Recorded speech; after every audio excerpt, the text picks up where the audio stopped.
Last we left off, quite a sticky situation. Our last session, from getting arrested to fleeing the scene of a crime to being captured to friends offering suggestions to turn oneself in. A whole jumbled mess of things.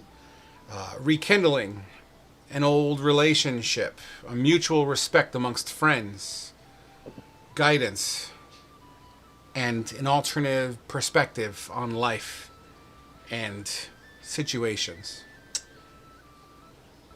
An old friend visiting and seen who has improved their quality of life tenfold since last you've seen him on horseback, who seems to be following through with the words of his people in the Holy Empire, and therefore with every crime, no matter how big, no matter how small, or with every action, it has a equal and positive reaction.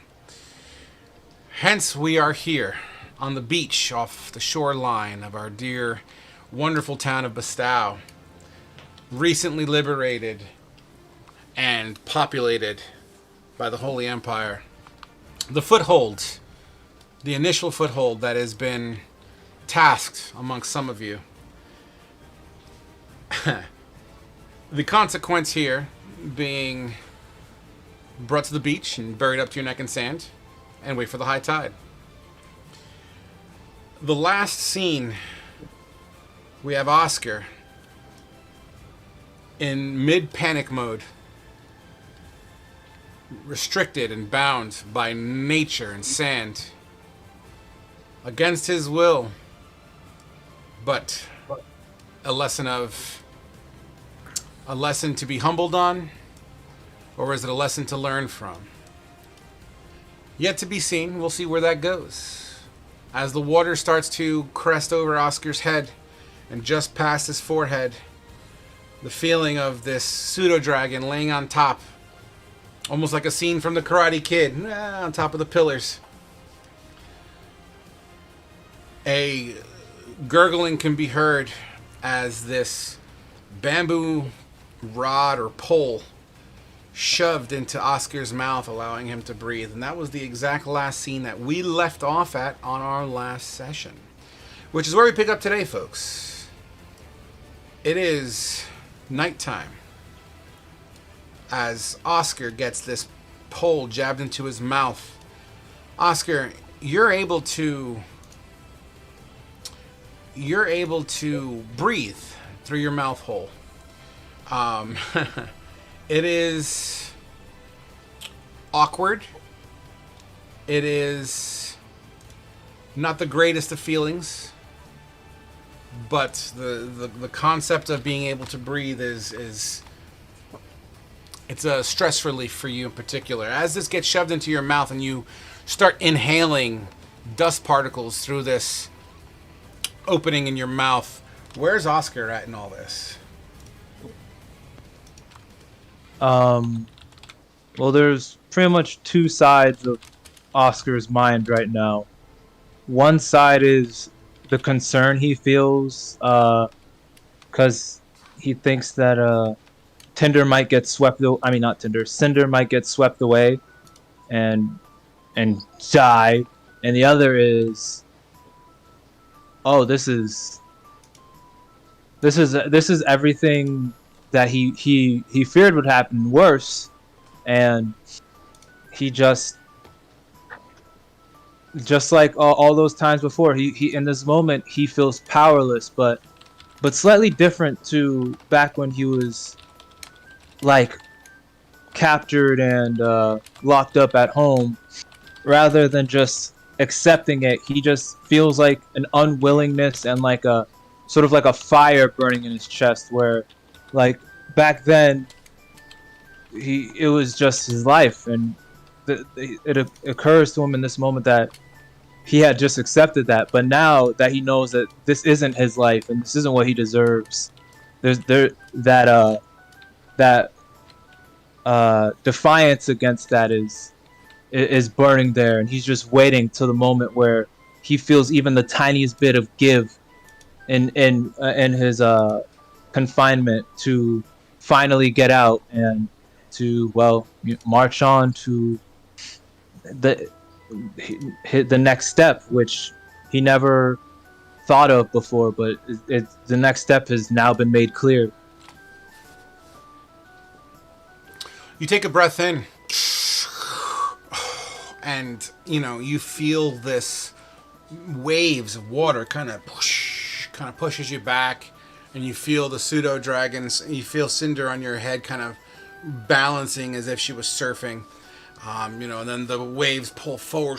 You feel your hair kind of pull in front of your face, and back and forth. You bite down on this bamboo, clenching on for dear life. As you are aware that if this thing gets dislodged, the chances of you breathing are going to be pretty slim to none.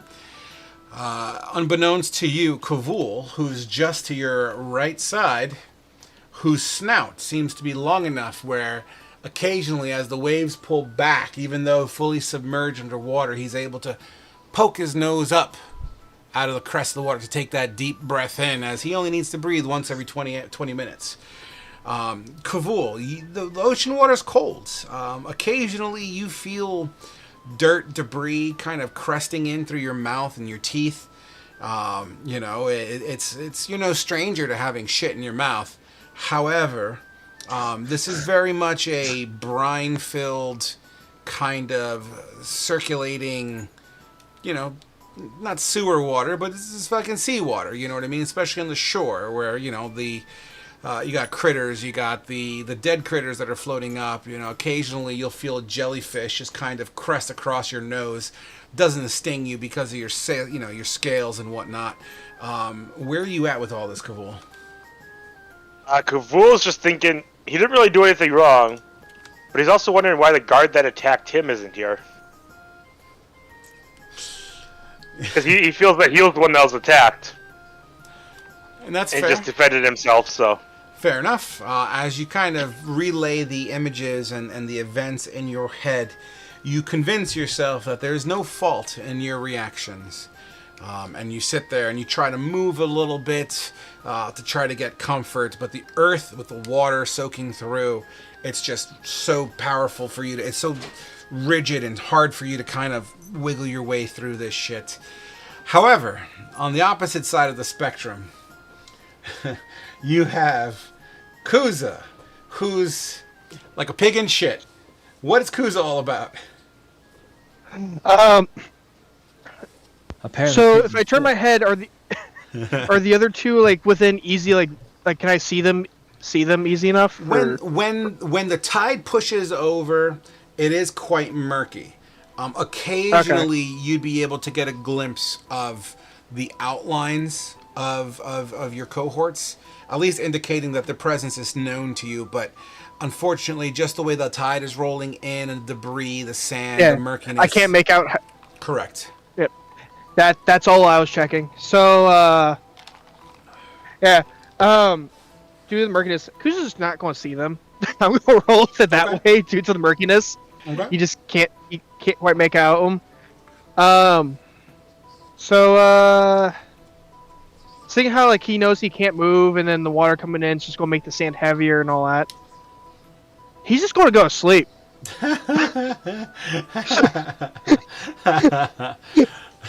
Absolutely. Like, he's already sat there. Like he's tried wiggling. He can't like try to wiggle free or like start like worming his way up. He can't. He's not able to do that. He knows with the water coming in that is just going to get heavier. So he's just going to go to sleep. So you could say Kuza's sleeping with the fishes? Yes. you can say that exact phrase. Awesome. And absolutely, occasionally the wave kind of crashed through. Every once in a while you'll feel maybe a critter or two, a shallow dwelling critter, a crab, or once again that same jellyfish that may have brushed across Kavul kind of banks into you here and there, but yeah, you've seen worse, especially in this. You couldn't have asked for a better punishment.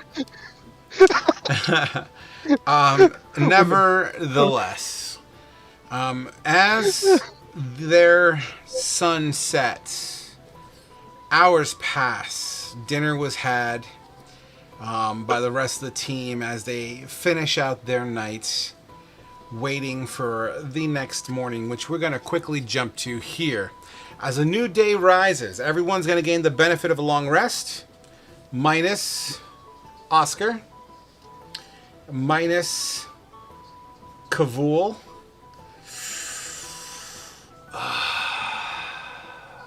You know what? Kuza, roll me. You know what? I'll roll it. 1 second.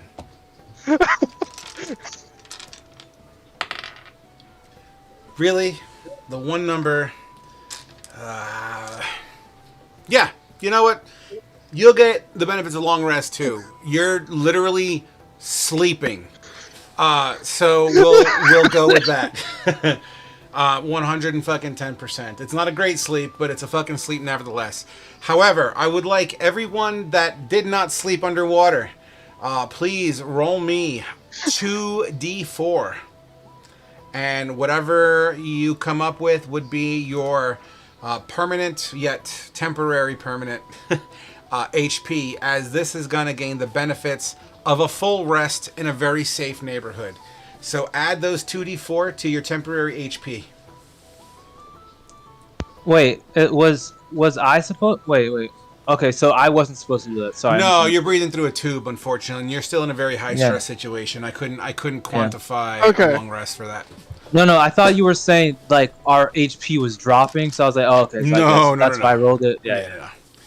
So everyone that's gained the benefits of the 2d4, the 2d4, yep.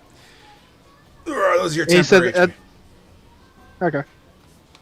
All right, cool. So, we will start off where we started earlier here on the shore. So, at this point, Oscar, we'll focus on you first.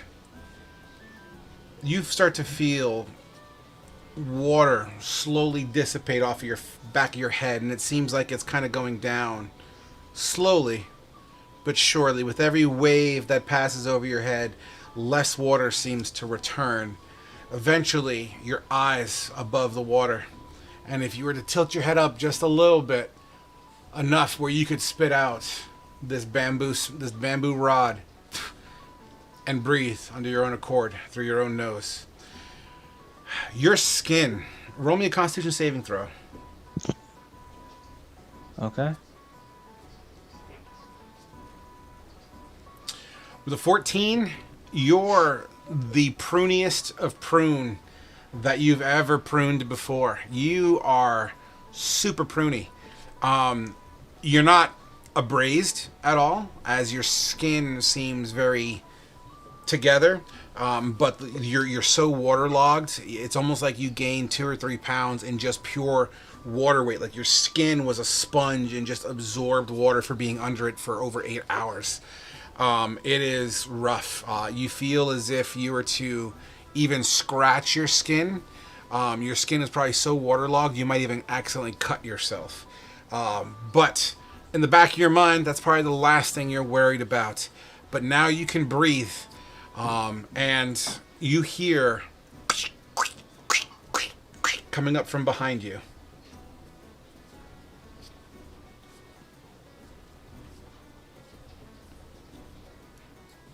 Good morning, a voice says from behind you. Do I recognize the voice? You could roll me a history check with advantage.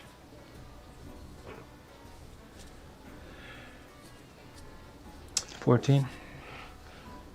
My lord, it's good to see you again.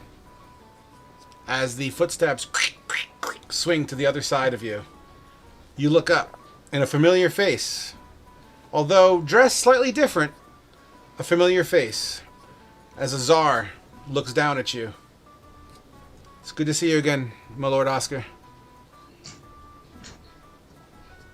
Oscar just looks blankly up. Oh. It's the traitor's Patsy. What do you want?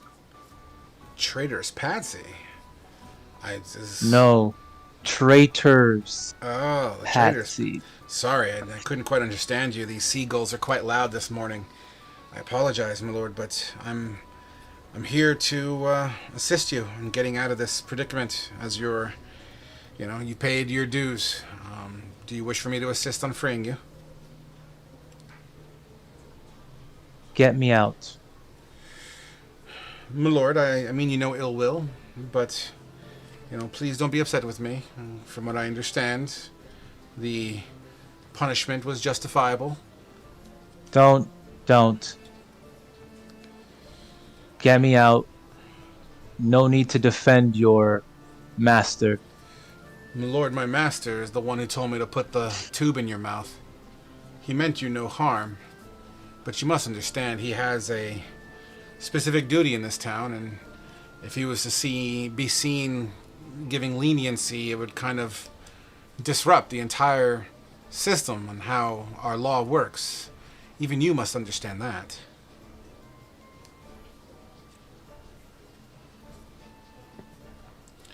If it wasn't for this perception of the townsfolk and the rule of law, I'm sure he would be down here himself helping you out. But once again, and if it wasn't for us, this town would be nothing but skeletons. True, and I am absolutely aware of that situation, having traveled with you for many a moon. However, then please let me out instead my lord, of telling me I'd be gracious that I deserve this. Well, I mean, no. Fair enough, my lord. Just let... And he gets on his knees as the shore water kind of splashes up on his, his boots and his knees and his armor on his legs, as he's scooping out with two hands, kind of digging you out, and eventually get down to your shoulders. My lord, would you care to receive a blessing as we, dig you out of this hole? The gods haven't helped me before. I don't need their help now. And once Oscar can start his shoulders are free, he begins to pull his arms out and starts moving about to try to make this go a bit faster.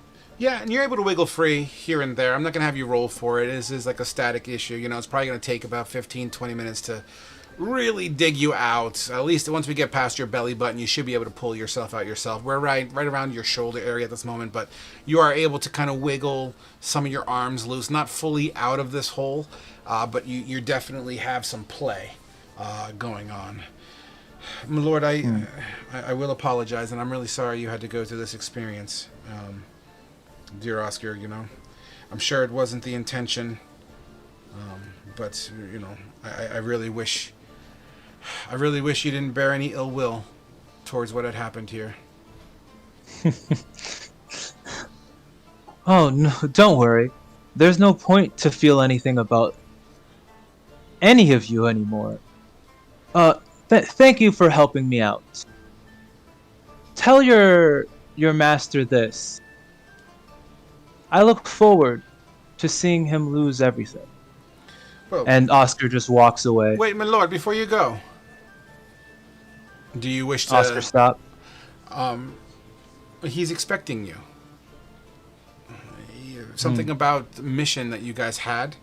He's expecting to see you all you guys at the cathedral, to get you guys geared up and ready to go for your next adventure. Should I inform him that you're not coming? Tell him what you want. Well, I'll let someone else know what I need.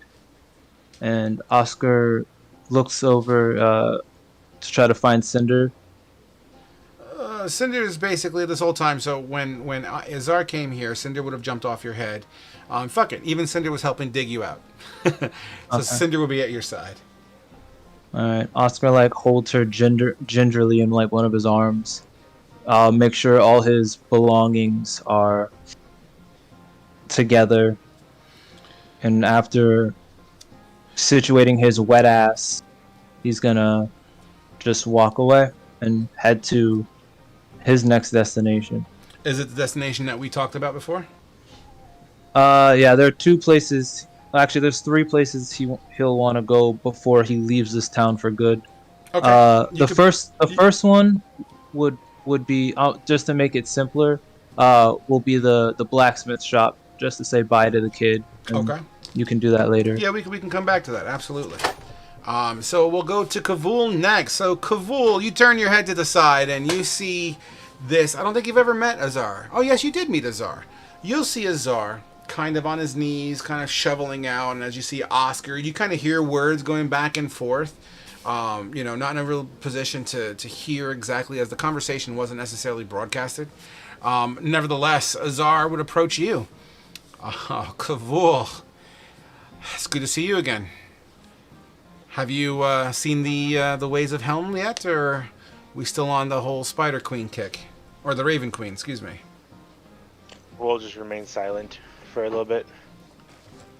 Sorry, is there some debris in your mouth?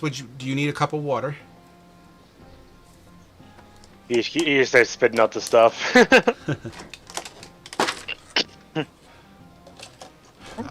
I have been sent and ordered to assist you out of this little hole. Would you care for the assistance? He just gives a nod. So, it is good to see you, regardless of the situation, Sir Kavul. I trust you've been well, minus last night. Then his first word is gonna be, "Where's the guard that attacked me? What's his punishment?" Well, all guards and anyone representing the Holy Empire in an official capacity, they tend to be treated a little differently and reprimanded in manners that are not for public view. I was trying to tell Oscar this, and you got to understand that we're trying to build something good here, Kavul.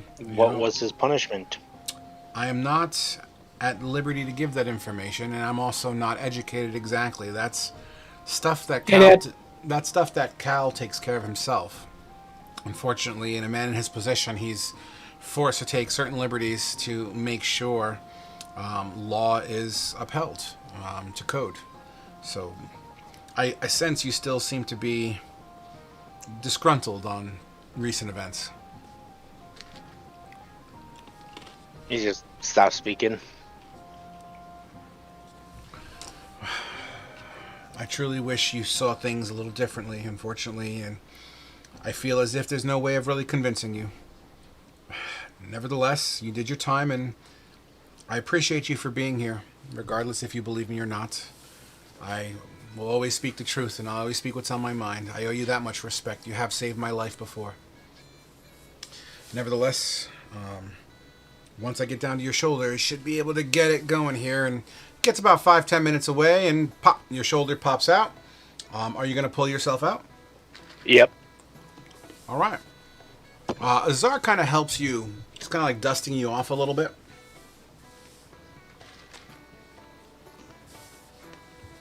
Is there anything you need, Sir Kavul?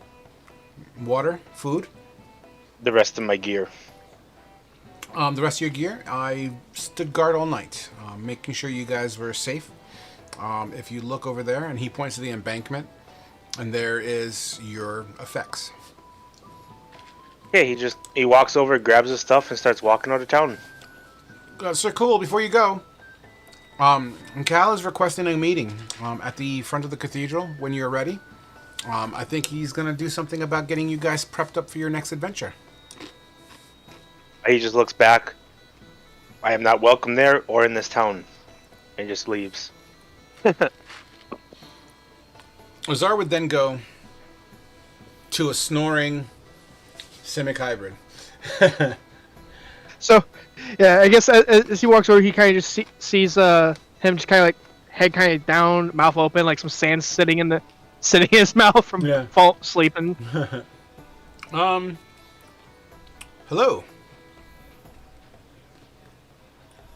Hello. I came to get you out of this predicament, but if I didn't know any better, it seems like you're kind of enjoying yourself. I could leave if you want. No! Get Kuza out! I've been instructed to... Kuza, like... Go ahead. Oh, yeah. Kuza had good sleep, but no, Kuza need move. He's like trying to wiggle again.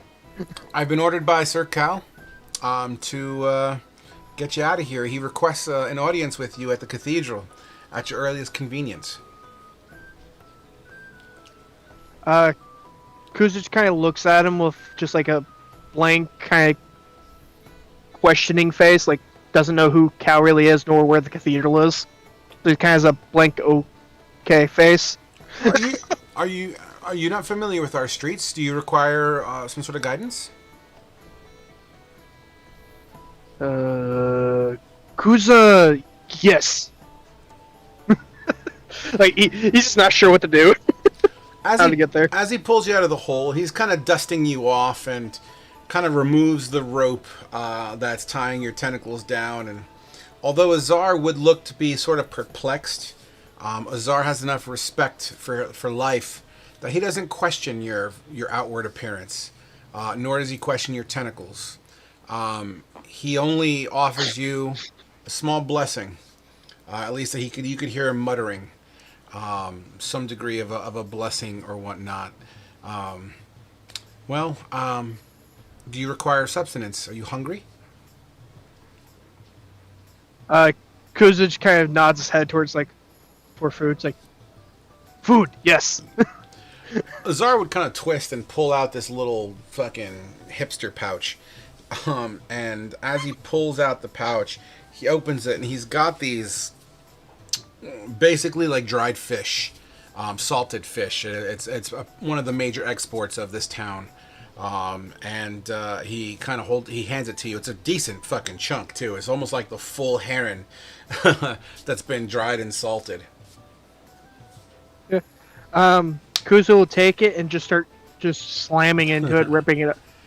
As you're munching, and between your crunches and between all the munches, you'll hear Azar talking to you, and kind of prepping you and saying, if you don't know where you're going, it's down the street, make a right, can't miss it, big fucking cathedral. And yeah.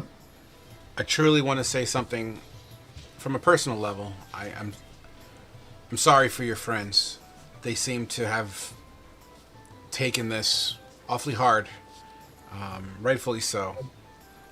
But please, let them know that the intention was not to cause damage. In reality, Cal probably saved their lives. Please let your friends know that.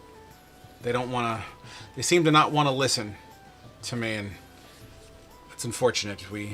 I've had such a bond with them. We traveled together and we saw death, and it was a long journey, I guess. And I was hoping to lean on that, but apparently it wasn't enough.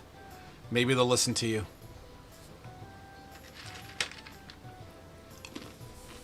Just kind of looks at him, just kind of still relatively kind of blank stares. He just continues eating, and just nods his head. As you nod your head, Azar is going to give you one final blessing. If you need me, or Cal, or any kind of services, try doing it with a handshake as opposed to a fist next time. As he kind of gives it a little bit of a chuckle, but nevertheless, it was nice to have met you. And good luck on your future endeavors. I hear the journey will be very warm where you're going, so just be careful. Just keep your eyes on a swivel, okay? Kuza kind of then just turns and starts walking into the town, back into the town from the beach, I guess. You do so. And he grabs his stuff and then goes back in town. Sorry. Absolutely. In front of you, you see Kavul at a decent distance in front of you, who's also seems to be walking at least towards the front gate area, which is kind of where the cathedral is, a little off to the right, but in fact, I'll just put the fucking map up. How about that?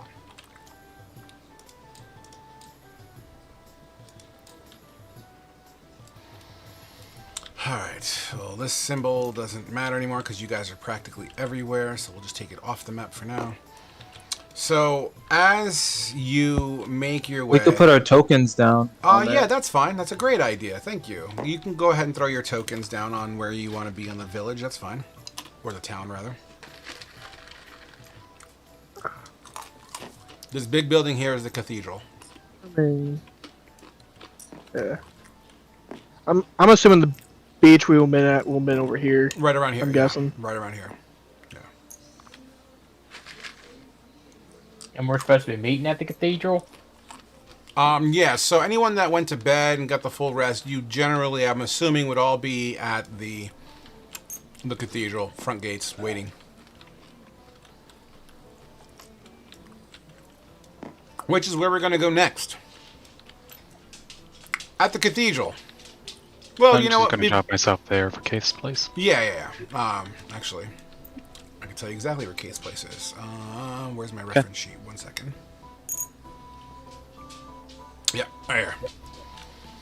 Okay, so why don't we go there next? Actually, Senra, you slept at Kate's place. Yeah. If she would have been invited. Yeah, Otherwise, she wouldn't have pressed. absolutely. No, she's definitely there. In fact, you wake up to the smell of cooking eggs. That's lovely. She kind of jumped down. You Go still, to lend a hand. you still like them sunny side up? I don't remember. Surprise me. Salt, pepper. Sure. Sweet. And I got this recently. Farm Boy traded me some. Tell me it's bacon, please. Oh, it's not bacon. I'm sorry, but I got this curdled milk cheese. It's quite delicious on a melted egg. Try some. Can't be worse than other stuff I've been eating. No, Sure. no, it's not bad at all. In fact, okay. As you could hear the sounds of utensils hitting metal and plates, sliding over the table is a plate of 2 eggs with what looks to be chunks of cheese scattered about on top of it. I hope you like it. Sure I will. And she dives in. You dive in, and for the flavor, I rolled a 13, so do with that information as you see fit. Thank you, guys. As she also begins to eat her own meal as well. Same meal, except 1 egg. There seems to be a smell of like bread burning. As she kind of goes, oh, and kind of jumps up, flips it over. Toast. She seems to be in the process of toasting some bread. Yeah, I was never good in the kitchen either. Yeah, I mean, you're doing fine compared to me. I'm still getting used to it. But, you know how it is. It's going to be I different mean, now. it feels... Yeah. Now, at least I'll be cooking for 2, right? No smalls? He won't eat that much. Unless you're talking about someone else. No, I'm talking about smalls. No one else. No way. No one can deal with... no one can deal with my thoughts and my mood swings. Careful, that's my territory. Yeah, well, girls will be girls, am I right? It's not all as bad as people portray. So, A lot of ignorance. So what's your plan, Senra? Huh? Like, you spent the night? Well, first which I gotta was go quite a kick Cal's surprise. ass. You still plan to go through with that? I don't see why not. He accepted. I mean, does it always have to come down to violence? Not always. Then, what purpose does this serve? This is more sports-like, I think. She kind of looks at you, kind of cocks her head a little bit like this.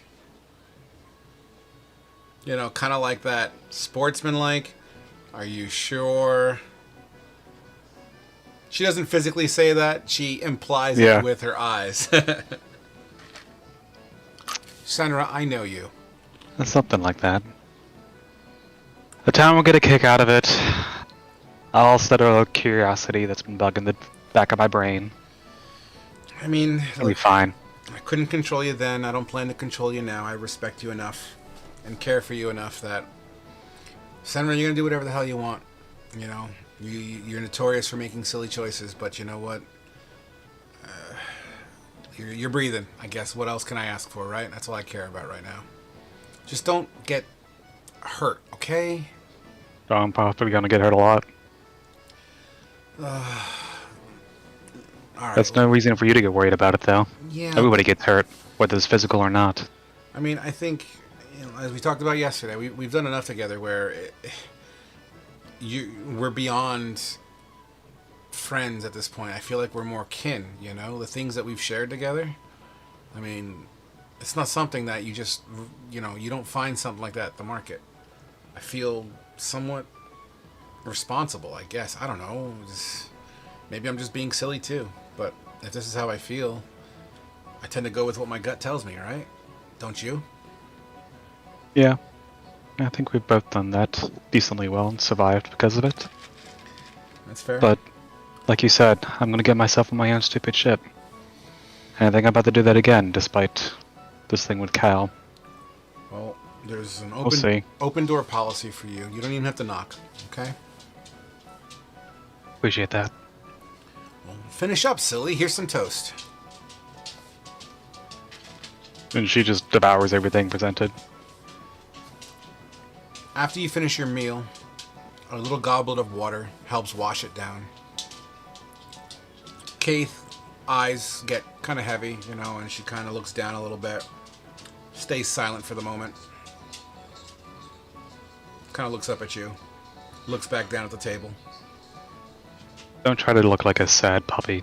You know, I'm not cows are trying not to going to do do the anything puppy. severe. It's not even that.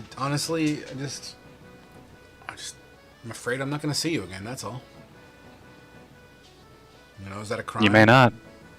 No, but it's no more or less likely than any friends you've met in town. It's a dangerous world, and we're not in a very kind part of it. That's fair. For all we know, allies of those slavers that we stopped could roll into town on new ships with new crews, more powerful beings. Well, as much as I don't want to pick up my bow again, if I have to, I gotta do what I gotta do, right? Just like Small you. comfort. Everyone should do that. I agree, but not everyone can be as brave as you, Senra. Oh, I'm not brave, I'm just stupid. Well, look, I'm gonna get this going here, but just take care of yourself, Senra, okay? Oh well. You too. It was Thanks good, for letting me It was get good this seeing you up. again, sister. Ditto. And she'll head out of the house after farewells and everything. As you open the door, Oscar, would you be seen outside the front door as she opens the door? No, Oscar's going to Kate's place last. Okay. So then you open the door, Senra. The town is very much the town as it was. The sun is morning. The dew from the ocean can be smelt. And a breeze kind of picks up some small pieces of debris and kind of brushes it across the ground in front of you. You hear the sound of bink, bink, bink. And as you look to your left, you see the familiar blacksmith as he kind of just waves to you real quick. Kind of wave back and start heading slowly through the streets, kind of keeping to a little bit between the buildings and alleyways towards the cathedral. Beautiful. Since a location was never specified. Yeah, it's all right. It's Yep. however you wish to envision it in your mind's eye. But yes, Well, she doesn't know where to go wait for this bout, so you would assume. there and make it honestly, happen. I think Senna would be smart enough to at least consider that the cathedral's probably where all the action is. yeah. Ooh, pardon me. So, as that happens, let's take you to the cathedral. Cal, Fate, and Alexia. Cal kind of stands up out in the graveyard portion of the cathedral. He's got a couple soldiers kind of in line with him, and it looks like they're doing some sort of morning calisthenic routine. Some sort of stretching, some military drills. The sounds of swords clanging against each other can be heard, reverberating off of these stone walls. Loud enough that Alexia and Fate, who are inside the cathedral, would absolutely hear this. Do you wish to go take a look at it, Alexia? Sure. What about you, Fate? We'll get a peek. Sure. The first thing, as you gather all your stuff, you're inside the cathedral. You look up, and that massive statue of Helm is absolutely present, holding his mighty gauntlet into the sky. You start to see some soldiers moving around. You see wine kind of coming down from one staircase. Kind of looks over to you guys. Gives you like kind of like the chin up wave, you know? And kind of goes into goes into the trade emporium, as he tends to do. Fate, you look over at Alexia, and she's gathering her shit. Soldiers kind of eyeing you up and down. They don't really say much to you. Nevertheless, what's the plan, Alexia and Fate? Gonna wait for Cal to do it. Say whatever he's got to say. You hear Cal outside giving orders. 1, 2, 3, 4. 1, 2, 3, 4. As you follow the voice, you open up the big cathedral doors, and the sunlight begins pouring in. Once again, soldiers. I'd say about 20 of them doing drill instructions right now, and you got Cal, with his mighty fucking hefty sword on his back, that seems to change elements periodically.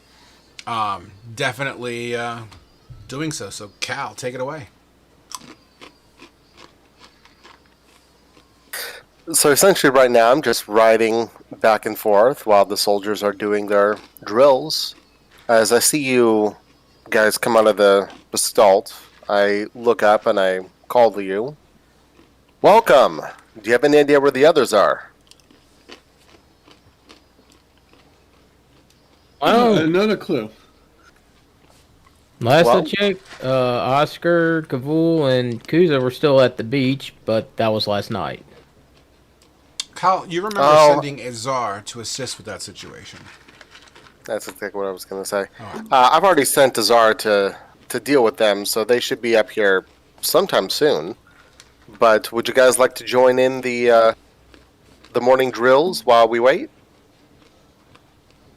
I'm good, thank you. I will have to decline at this time. Well, suit yourself. Breakfast is over there. And he points where some tents are set up and food is being distributed to those that aren't drilling. There is a little bit of a line there with soldiers holding, utensils and a bowl. It looks like some sort of a porridge or oatmeal substitute. Seems to be on the menu. Lucky you guys, this last shipment seemed to have brought some spices from the north. Primarily cinnamon, which can be fragrant and is absolutely present in the air as you approach this tent for breakfast. Do you wish to partake? Yeah. Alexia will fix herself a bowl. Takes about I'm 5 assuming minutes. that's what served in. Takes about 5 minutes to stand in line. As you wait, one of the soldiers in front of you turn around and kind of gives you one of those, hi there, kind of approaches. Then begins to engage in conversation with you. Some small chit chat. Hi, how you doing? Where you from? Kind of chit chat. You gonna be around long? Long enough till I have to leave. Aren't we all? I'm stationed here for 2 years. How long do you plan on being around for? Probably be leaving out and if not today, then in a couple of days. Why so soon? I haven't seen you around here before. Oh, got some things I need to do, people to see, things to kill. Things to kill. Adventure? Yes. That sounds like mercenary talk to me.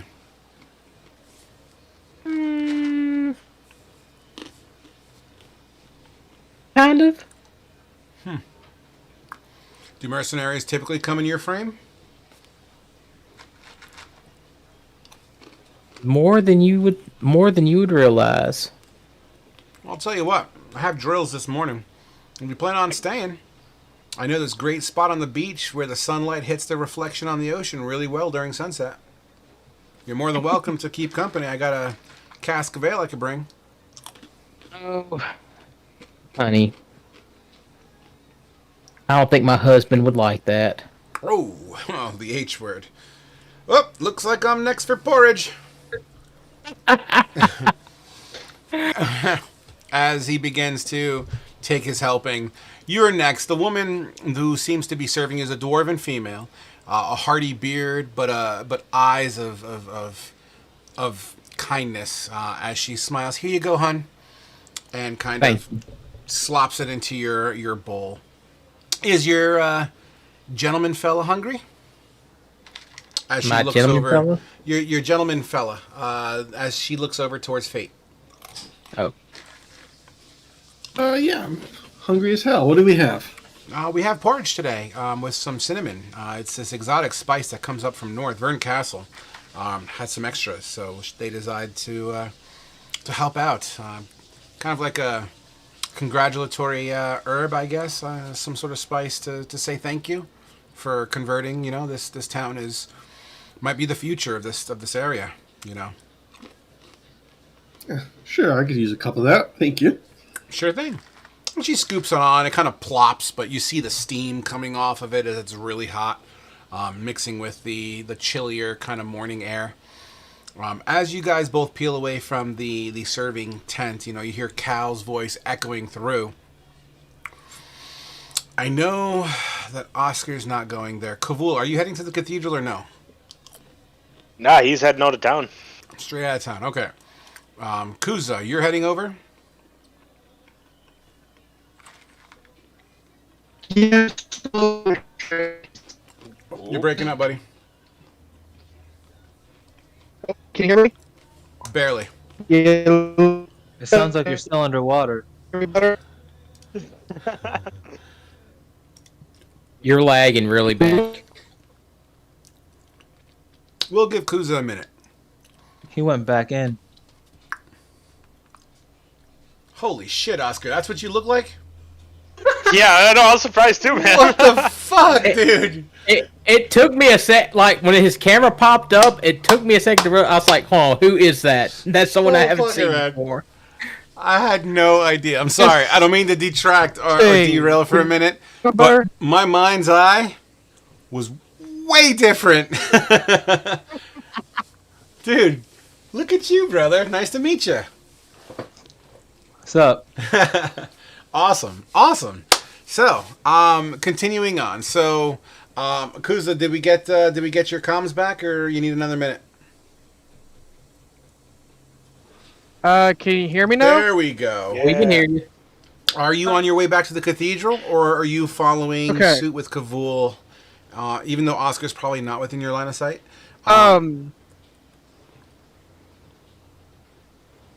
Yeah, no. I guess. I honestly don't know. Yeah, I guess, yeah, he'll be slowly making his way towards the cathedral. Okay, beautiful. I guess. I say slowly because it's. For his actual time in the city, yeah, he was told where to turn. He was a little bit more preoccupied on eating. Fair. Okay. Yeah. So, I'm just going to put Oscar's token over here for now, just to represent that he's kind of doing his thing. I'm going to put Kavul up here as he's making his way to the front gate. At this point, I'm going to say you make a right-hand turn, Kuza, heading towards the cathedral. And in front of you, the music bot did go bye-bye, didn't it? Son of a bitch. Yeah, once it stops playing a song after like 5 or 10 minutes, it leaves. But you just need to do the same thing and it comes right back. Gotcha. Nevertheless, you would see Senra kind of pushing through the front gate of the cathedral, and it takes you just about a minute or two to kind of give it a brisk walk, and you're kind of in tow at this point. Putting all of you guys out in the front yard of the cathedral, which we can absolutely represent in a certain way in just a hot second here. So as you guys are all on that scene, Oscar, let's quickly jump to you so we can get our scene going here. I'm just going to put your tokens over here for the moment because we're going to be changing map here soon, probably. Oscar, Okay. as you leave the scene, the ocean's to your back. If you were to look back, you would see Kavul kind of far behind you, but not far enough where you can't see him, you know? But it would appear that you don't really give a fuck at this moment, and you would be continue walking through town. Where are you headed to first? The first place you'd go to is the blacksmith. You make your way to the blacksmith, which I believe his name was Jeremy, if I remember correctly. It was something like that, yeah. You see him, bink, bink, as he's smacking away. It looks like, at a first glance, he's making some sort of a blade. It seems to be a longer blade. And to be quite honest with you, it seems to be of a design that's way better than the last time you guys talked. Hey! Oscar! Hey! Oscar, how you been? Oscar does like the smallest of like grins. Hey, looks like you've made some progress. Oh, yeah, man. Look, I've been following this book. This book has got it going. Look, I can make swords. Look at the wall. Look at the wall. I got daggers. I got swords. I got little short swords. I got this one book on the exotics, and I'm gonna make this. They call it a scimitar, and it's gonna be light metal. I got the Holy Empire gave me like an aluminum kind of thing. I'm gonna fuse the aluminum with the steel, making it a little bit lighter. It's gonna be great. You gonna be around? I would like to show you. That's great. But no, I'm gonna be leaving this town soon, and just wanted to stop by for a bit. Care if we go inside really quick? Yeah, I don't have much. I got water. Are you thirsty? Sure. Sure. Yeah. One second. Come on in. As you walk into his establishment, there's like a wall dedicated to shoehorns. Or not shoehorns, fucking shoehorns. Horseshoes. Horseshoes. Thank you. You know, and the Wall of shoehorn. as you look, you can see this progress, right? It's almost like you could see that he kept track of his experience meter, right? And you can just see just the evolution of his craft.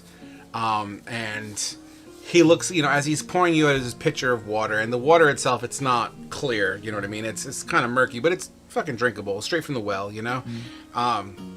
Here, Oscar, you know, I'm sorry to hear you plan to leave. I was hoping to learn more from you. I mean, you started me on this journey, right? I went from horseshoes to, I mean, look what I could do now, you know?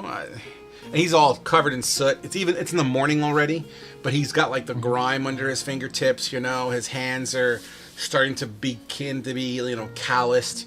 He's got a little bit like, you can like maybe where he just wiped the sweat off his brow with a dirty hand, and you just see it kind of smeared across the sweat.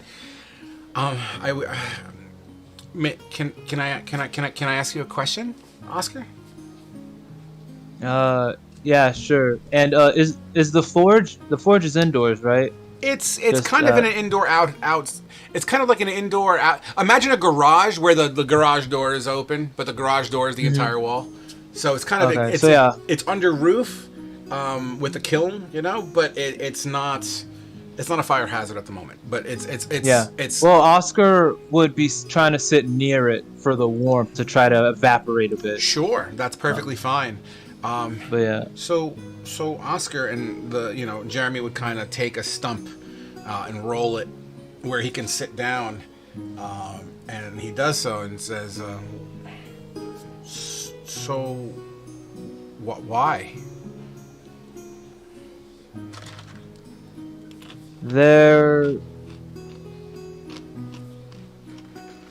Let's just say that I don't agree with the Holy Empire's view on right and wrong. I mean, and they went too far. I mean, I'm sure you've seen way more than I have, and I can't deny your perspective on things, but you know, you look at these holy empires, some sort of bad element, and I guess from what I heard, your night wasn't the greatest.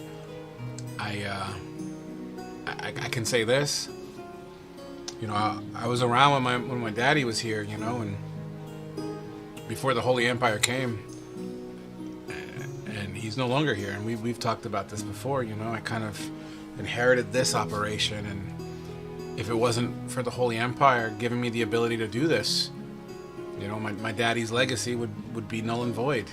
You know, I've seen more death happen under Thorby's reign, missing people, horrible atrocities, executions because of small infractions like a starving parent trying to supply for their kid.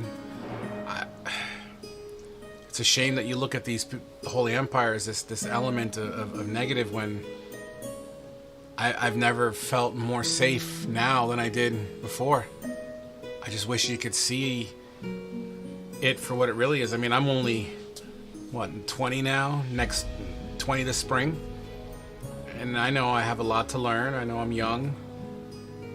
But I'm growing, and I could see this place that maybe one day I might want to fall in love with a farm maiden or even a fucking sheep herder for all I care. You know, I can see this place one day becoming a shimmering beacon of hope in this territory. And I don't think you could have done it without the Holy Empire. Well, I'm happy that you feel safe here.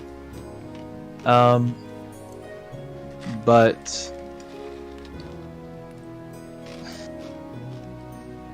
different strokes, kid. But that's only, I don't want to forget.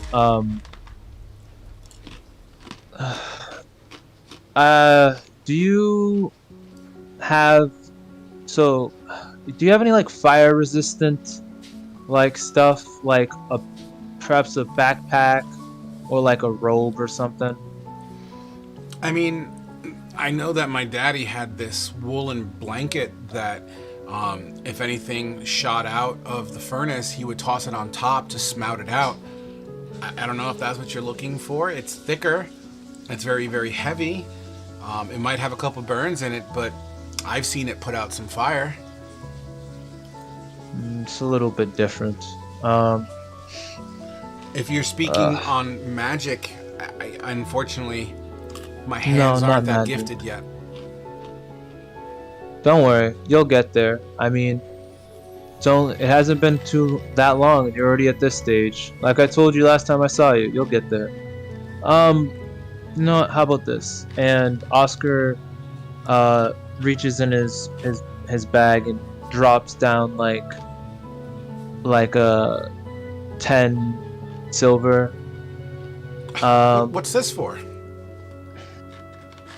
I need more of those more of those caltrops that you gave me last time, as well as some flasks of oil and coal. Do you think you have any of that you can spare? Roll me a persuasion check, please. Sure.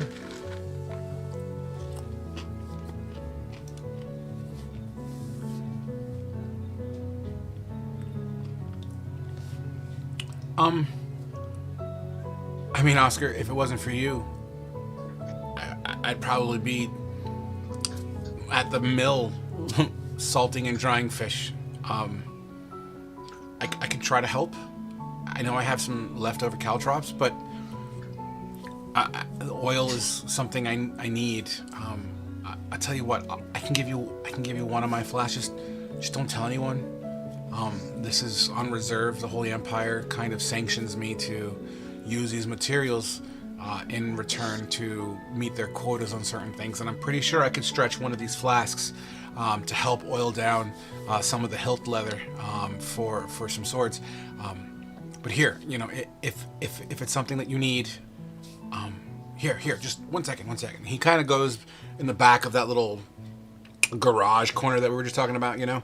He's kind of rummaging through, and he pulls out a typical kind of like almost like a mason jar, a small mason jar of this like thick, cloudy residue. And he says, here's some oil. Like just here, put it in your bag. Thanks. And here, and over here. And he kind of goes on the other side, off the side of the wall. He kind of unhooks a baggie. I don't have caltrops, but I have been making ball bearings for musket balls. Sure. Yeah, that should work. And do you have any extra coal? Coal? Oof. I don't. I'm sorry. All right, no worries. And Oscar like just wraps it up and puts those things in his bag. So for technical purposes, let's go with 1 thing of oil naturally, and then we'll do let's just say enough for 2 uses of ball bearings. Okay, that I can do. All right. Hey Oscar, as he kind of grabs your shoulder before you leave, you know, Yeah, what's up? hope is something that I didn't believe in at first, especially with my daddy's passing. You know, it's not the easiest thing to look at positives that come out of negatives, but, and I mean, who am I to talk, right? Like, I'm just this kid, but don't give up on the Holy Empire. Don't give up on Bestow. You've done so much to bring it to where it is. It'd be a shame to just turn your back on that, no matter how hard it is to walk the path. Even Helm had his moments of trials and tribulations, you know? Yeah. And take care of yourself, kid. And Oscar just walks away with Cinder on his shoulder. As you walk away, you hear bink, bink, as it kind of sounds like Jeremy has gone back to work. All right. As you continue to walk around, are you heading to the cathedral or are you heading to somewhere else at this point? No, I would go to Mr. Edgar's. Okay. As you make your way to Eggers, we're going to pause you there. Kavul. Yes. You still with us, Kavul? Yep. All right. You're walking through town. On your right-hand side, as you pass by the road that leads to the cathedral, you would see the tail end of Kuza. Oh, excuse me. No, you wouldn't, because you're in front of Kuza. I apologize. You would see the cathedral. You would hear the sounds of like drills and shouting, but nothing that really draws too much concern. As you see in front of you the main gate of Bestow, it seems to be closed at the moment. I had a quick question. Yeah. On the walk here, were there any like beggars on the street or anything? Most likely, but they're closer to the shoreline. The shoreline itself is where a lot of the poor district is. So yes, you would have passed by 1 or 2 on the way. Okay, the first one I passed by, I just say blessing of the Raven Queen to him and drop 100 gold at his feet.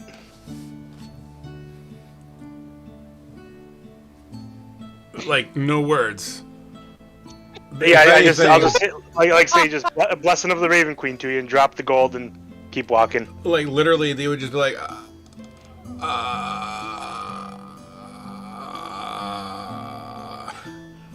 and as you walk away from that, you'll hear, I'm rich, oh my god, and it kind of just drifts off as you start hearing it drift off to where the Merry Fox is currently at.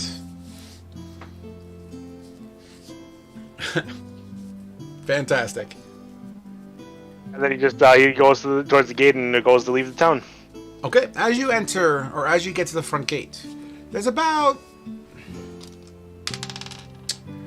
7 guards currently at the gate. They seem to be chatting up, some of them with bowls of porridge as they're kind of having their morning routine. You see the steam coming out of their bowl as they kind of finally they acknowledge you as you walk by. Where are you going? Real quick, Ouch. I was going to ask before he got to the gates, would Senra had seen him walking or heard the commotion? Probably not the front gate, because you're at this point in my head, as he's walking through, you would have been ahead of him, making your way to the. Actually, no, because you're right there. Even still, because you're dodging and weaving through alleyways, I'm gonna go with no. Okay. So as the guards interrupt you, Kavul, hey, where you going? Out. Out. Well, hey, all right, that's good with us, right, guys? As they they open up the small door within the big door. That way's out. He just walks right through. I'm not saying a word. All right, and you hear the door close behind you. You stand in front of the gate. It's morning air. The sun has risen in your face because that's where the Whitestone Mountains are. So you feel the sun rays kind of blasting onto you as your silhouette can be seen on the actual gate door itself. Okay. Yeah, he's just gonna go just a little bit outside of town and start foraging for his food. Okay. You make your way to some high grass. Why don't you give me a survival check real quick? About a 19. Wow, with a 19, how do you wish to forage? What do you plan to do? Okay, so here's the scene. You walk out about 10 minutes. You got high grass everywhere. In the distance, there's a little bit of a burnt out shack. But, you have high grass, the occasional plunk of a tree, and the occasional stone that can kind of be seen cresting over just the tips of the high grass. He's just gonna look for he's gonna be setting up traps where obvious small game goes through and Okay. stuff like that. Sure. You dive into the high grass. You start taking some of the grass. You twist it together, making harder nooses and whatever. You make some fall traps. You take some flat rock that you can find. You prop it up. You put some bait. So when it passes through, it'll crush any kind of little prey. And that's going to take some time to do. I'm going to go ahead and say you do that for about an hour. Does that sound about kosher? Yeah. Okay, perfect. While that's going on for the hour, time to hit the cathedral, guys. Cal, you would look over your shoulder. You see Senra making her way through the main gate as the guards let her pass freely, as they were already proactively instructed to do so. And I will open this up for old time's sake.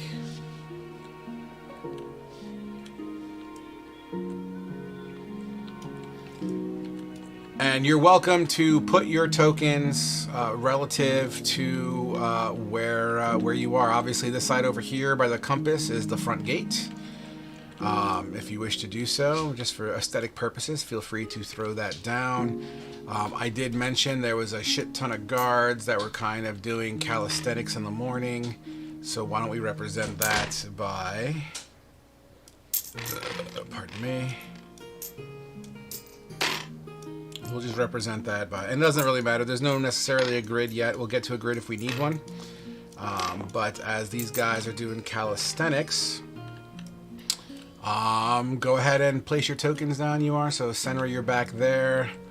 When Senra gets in, she'll kind of look towards Cal, eyes meeting, I suppose. Okay. Before she just heads directly to its Elden's grave. Okay, absolutely. And that's perfectly fine. So Cal, you would see Senra kind of peer into your soul for just a moment as she walks past you. Kuza, you would also be present here as you were just behind. You were just behind Senra. And I'm going to try to find your token. Kuza. Yep, right there. Yep, you got me. Yep. Boom. And then Cal, I don't know where your token went, but... I don't either. Case of the missing Cal. That's not... In poor Applejack. I'm in the wrong spot. Cal, I'm bummed out that I don't know where your damn token is. Yeah, I've been looking around for that since last time. Up with Zara? Is it in a bag at all? Is it in the graveyard? I already checked. Cal over left before Oh. we did the bags. Huh. Well, ain't that about a bitch? there. Yep, he's not there. Yeah, he's just gone. All right. Well, we'll just here. Just take Tombstone 1, because future. Here you go. Let's just. I'm make, joking. Make this statue. Yeah, the Warforged statue. The traitor. The Warforged statue is you for now. Okay. Awesome. All right, cool. Anyway, so scene is set. So as Senra walks past, Cal, you would, obviously, well, not obviously anything. So you see her walk past as she eyes you up. I will go ahead and acknowledge that she is there, and then I'll look over to the guards or to the soldiers. Walk up to one of the soldiers and say, "Hey, you might want to go and see about gathering some people. We are going to have a tournament-style duel for everybody to be able to see." This guard, excited, or this soldier, excited, would absolutely carry out your commands and run straight into the cathedral. It's at this point that And you... then- Go ahead. Oh, I was saying, sorry, go ahead. It would be at this point that you would see Kuza, also walking down the pathway towards wherever Kuza wants to walk. Kuza, where are you going? I guess I'm just walking. As about to get here, I just kind of look around, just kind of at the giant cathedral. And I'm just kind of, I guess, looking around first, see who and what I see where. You look around. You absolutely see Alexia chilling by a tree. I don't know where Fate is because he hasn't placed his token. So let's just say Fate's here because why? Why not? Okay. Okay. I guess Kuza will go over towards Alexia? Okay. Question mark? Yeah. Yeah, he'll just kind of walk over towards her by the tree. You do so. As you walk past, you see old gravestones kind of littering this area. Some by the tree, some not. Some of these gravestones have fresh flowers next to them, some not. Nevertheless, you walk by a couple of these gravestones, and Alexia, what are you doing by this tree? No, she's just sitting under the shade, and if she still has porridge left, she's just kind of eating her porridge and just kind of watching as everything processes, as everything goes along. Yeah. You see Kuza come up to you. As he stands above you, as you sit down and eat your porridge, he looks down at you and says, Kuza was told to come here? This is where we're supposed to be meeting. Yeah. Cal says he's gonna help us on our next little leg of this adventure. He just kind of nods his head and just kind of turns back and just kind of watching everything. You get a peeps of the whole situation here, and as the soldiers begin to finish up their morning routine, the equivalent of a good game, like, all right, it's time to get to work kind of situation, as they grab their arms and they begin to head off in towards the cathedral. As he turns, are you guys going to watch too? Talking to the two by the tree. Oh. Yeah. Well, you better hurry up. Seats fill up fast in this place. There's no real standing room. That well, hopefully you're nice and tall, at least taller than the guy in front of you. Fate, you overhear this commotion about duel and whatnot. What's Fate all about? Fate's gonna go watch the show. Absolutely.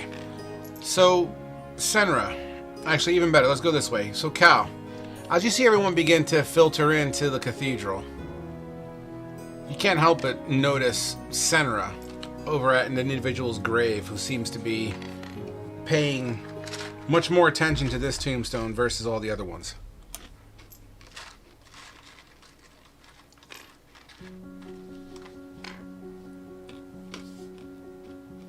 You hear me, Cal? Sorry. Can you say that one more time? Yes, I said you see Senra standing over Elton's grave, as everyone else seems to be filtering into the cathedral. Okay.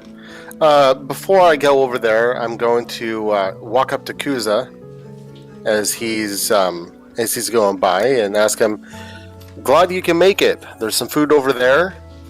You can go wait inside. Other than that, where is Oscar and Caval?" He just kind of shrugs his shoulders and walks towards the food. Pity, and he walks away. He's going to start heading towards Senra, and as he's getting close, Are you on horseback or are you on foot? horseback. Okay.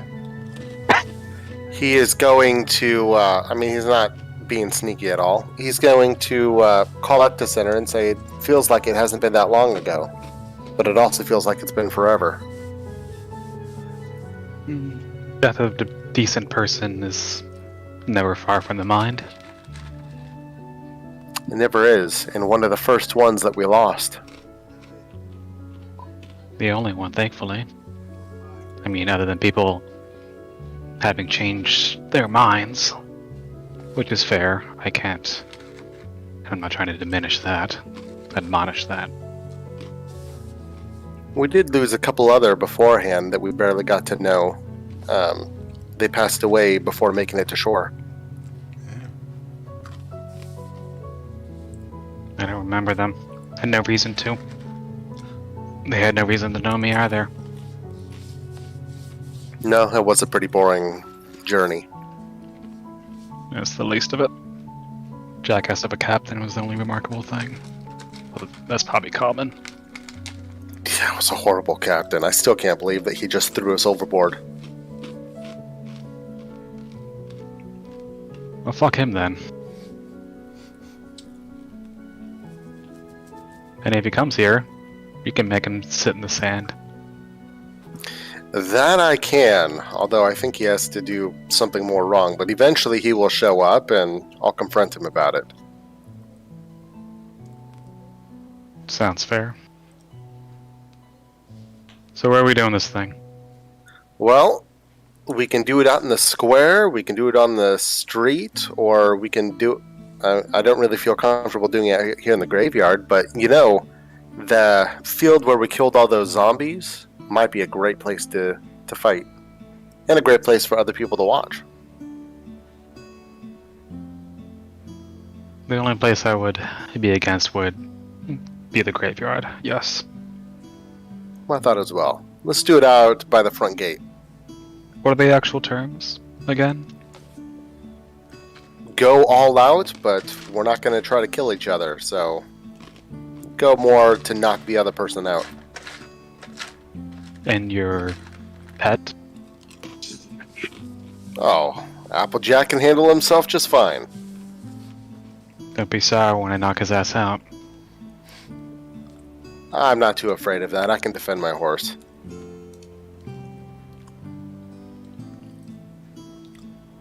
I'll head out to the field first, then. Would you like to grab some food first? There's plenty around. No, I'm at with Keith. Okay. And with that, I'm going to go ahead and walk away, and I will see you out there. So, point of clarity for the DM. Where are we having this now? The field out near the burnt house, I think. Not that far, like halfway, I think it was. No, the one that's right outside the front gates. Oh, where you guys held, where you saw... Where we held off against the undead army. Yeah. Oh, where the okay, fire was yeah. at and stuff? Okay. Yep. Okay. I was not here that session. Yeah, that's fine. Except Cool. so. That means you get to see a new map. Yeah, that works. Go ahead. Senra is going to make her way out there first, but I'm curious if she can see Kabul with his trappings. As you make your way out there, I'll tell you what, I will give you a reasonable attempt to, because he said himself he wasn't going that far out. So, yeah, sure. Why don't you roll me perception with advantage, because he's not trying to be stealthy, he's trying to eat. So, 100%. With a 15. Yeah, so as you head out ahead of everyone else, as everyone else is getting their shit gathered, you make your way out, you pass by those 7 guards that are guarding the front gate. As they kind of approach you, are you heading out as well? What do you think? Looks like you're heading out. Sorry, don't let me stop you.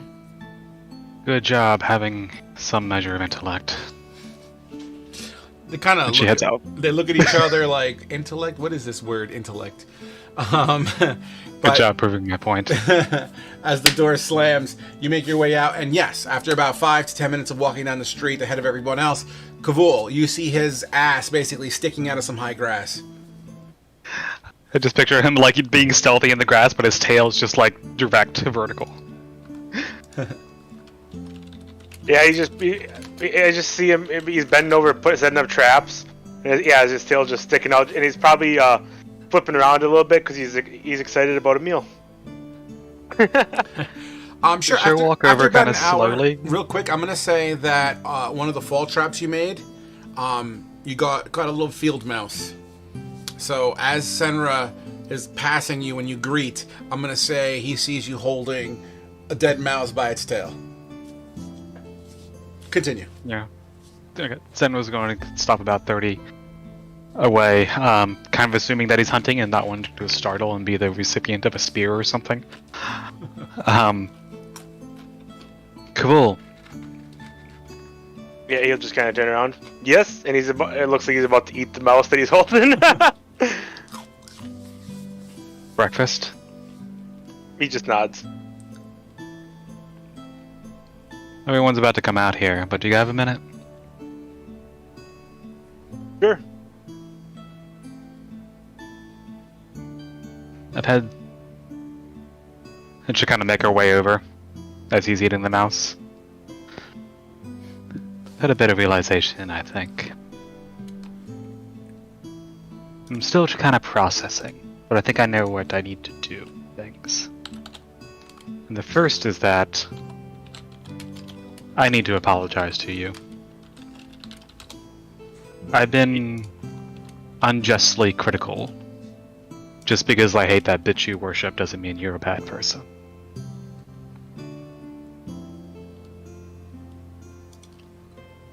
He just kind of cocks his head sideways. Everyone has their own ideas. That is true. But that's also like a basic thing that everyone knows. Except for selfish people. They only think about their own ideas. Either way, my apologies. Everyone's about to head out here in a bit for this... Well, to watch me kick the shit out of Cal. I heard you had some trouble in town, so I don't know if you want to be here for that sort of thing. Granted, I think they're all hypocritical jackasses, but... Maybe I can get my own justice.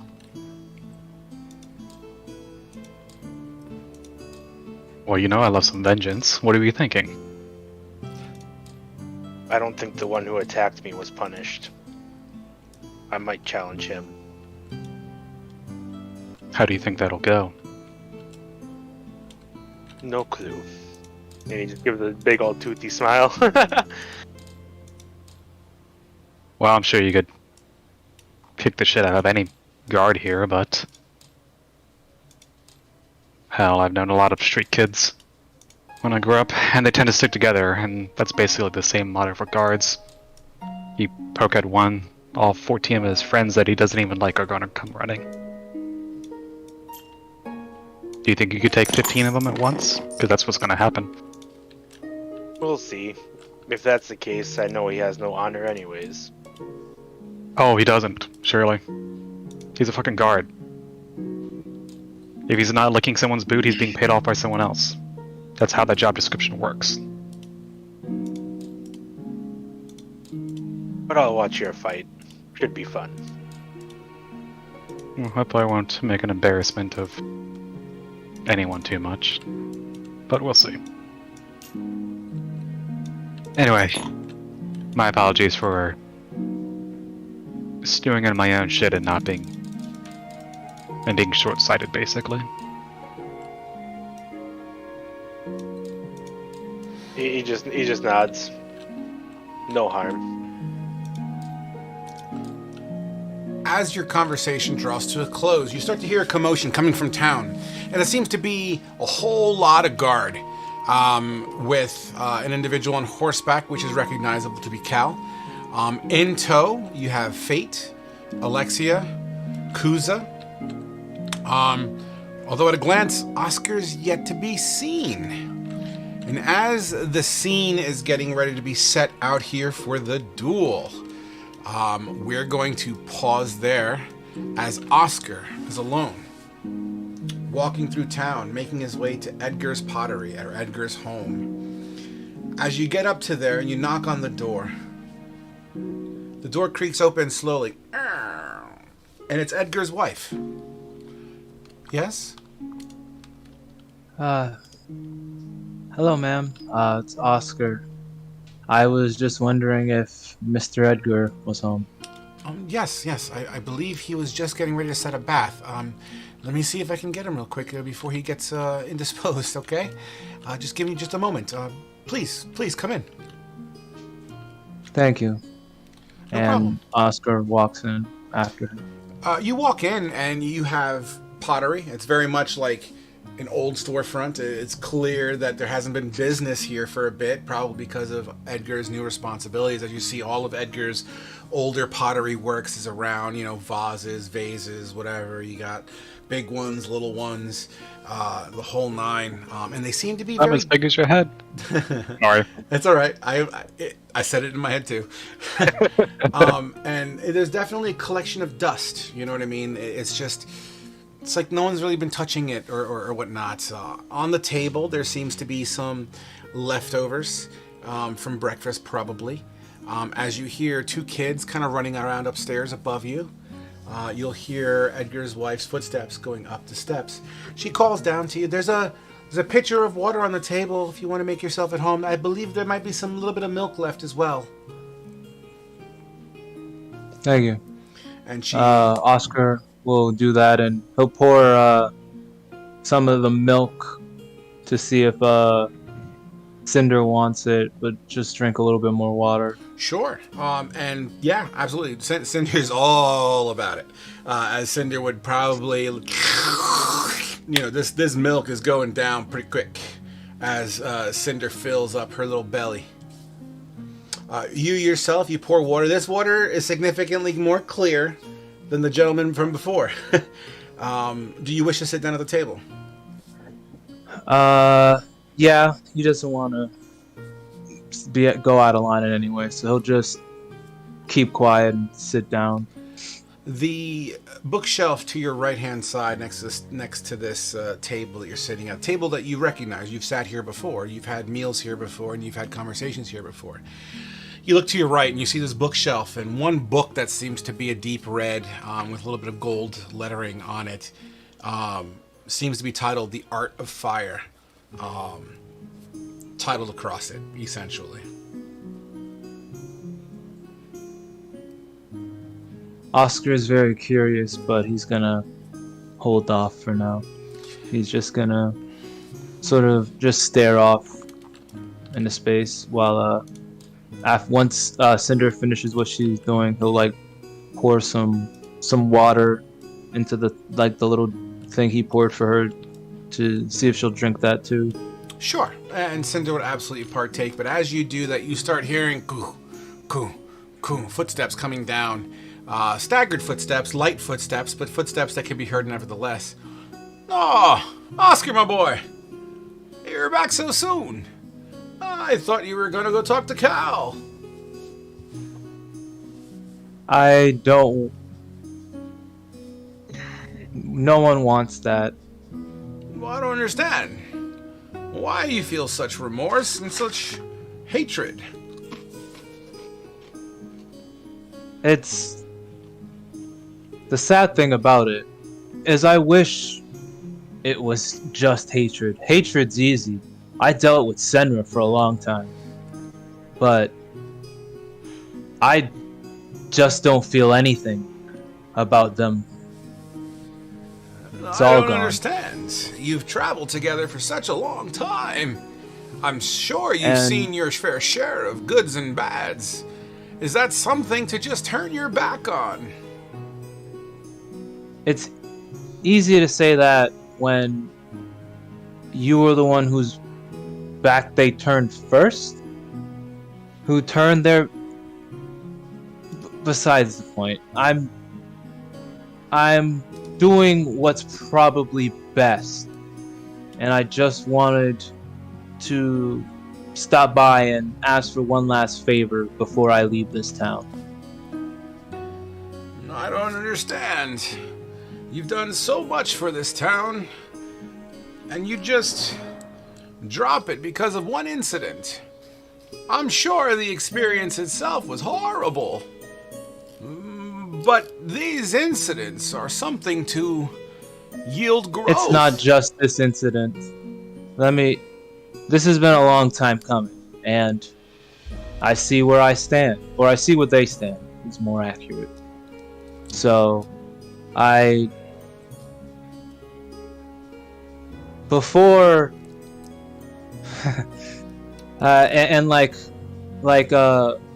the sort of blankness of Oscar's face warps for a second to sort of like almost a forced grin.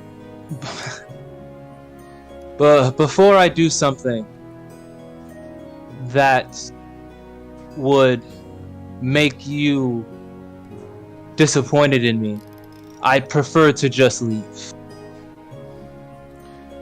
Oscar, my boy, you and I have had many conversations about many different things. However, when I met you, you were an ambitious little fella. It was almost like it was yesterday. Granted, couple of weeks, maybe a month or so, but I feel as if you walk here different. I don't understand. I want to help. Please understand that not every issue or any situation can always be taken into such a negative place. I can't tell you how many times I've seen people fall by taking the wrong path. It troubles me to see you like this, Oscar. And I thank you for that. You're one of the few that feel, the few that care, and I thank you for that. But this is what I have to do right now. Before... Let's say you do go. Where do you want to go? Where is your path set to? Well, before, I was just tagging along with these adventures because, well, before I ran up and into these guys, I had no one. I just escaped, well, not just, but I had escaped home and wandered for a while, ended up around Bestow when I heard tell that a wizard lived here, and he indicates towards Miss Edgar. But I just enjoyed being around people that I thought, well,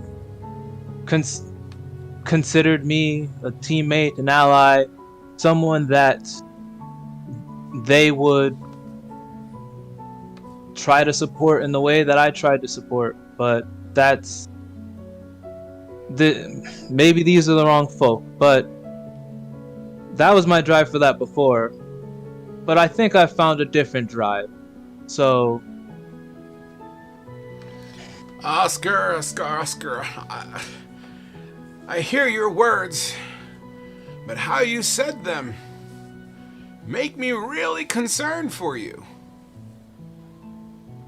The words you speak sound wild. They sound as if the path is windy and treacherous. It sounds like a path where the sun can't quite hit. Oscar, please, stick to sunny paths. I'll be sure to. And Oscar snaps his fingers and says, glow, and the drift globe lifts up slightly. I'll be sure to try to do that. Oscar, I see your attempt at humor here is to cope with your situation, but I feel you're more troubled than you let on to be. Like I said, I've seen many a wizard go down these kind of paths and come out with a sword in their back. Or sometimes worse. Be careful, Oscar. I'm not your daddy, and I will never change your path, and I will never attempt to change your mind. Just understand that there are people here that care. And although you don't see it yet, with your companions, they care more than you think. Nevertheless.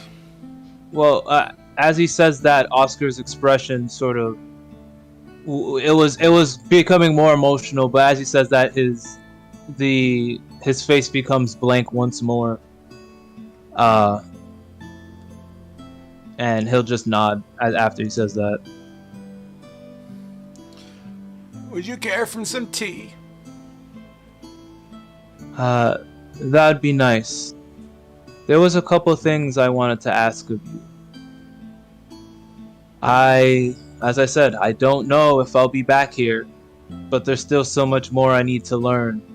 And given where I'm heading, in order to protect myself and to protect Cinder, who I've taken is still ravaging whatever's on the table.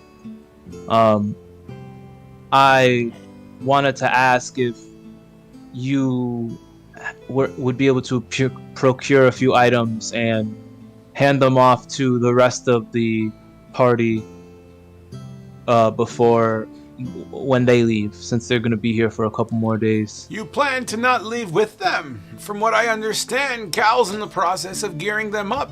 I believe they head out in the afternoon. I can't see Cal right now. What can I do to help? Thank you. I need a few things. I need the materials to make potions. I was gonna do that for the party. I need a new robe. And would you happen to know where I could get like a fireproof bag, like backpack? Because I want to keep Cinder safe, and she seems to like it in my backpack. Well, I don't have the resources to provide you material, as those have all been sanctioned for the Cathedral and the Holy Empire. But I may be able to enchant a bag for you to give it a resistance to fire as you request, as I tend to dabble with fire myself. I remember learning such a charm from your father. Oh yeah, I should tell you, I sort of saw him. I feared that day might come. Sorry for not telling you. I felt it would be healthier for you to see it for yourself. Oh well, I saw it, fangs and all. And like I told you, not every path a wizard walks is filled with sunshine. Ironic. Just because it may be so in your blood doesn't mean you have to walk the same path. That's still a choice you have for yourself. Well, trust me, I don't plan on meeting up with him anytime soon. But yes, I would be very thankful if you could enchant my bag and maybe my robe with something of that manner, just to sort of shelter myself a bit.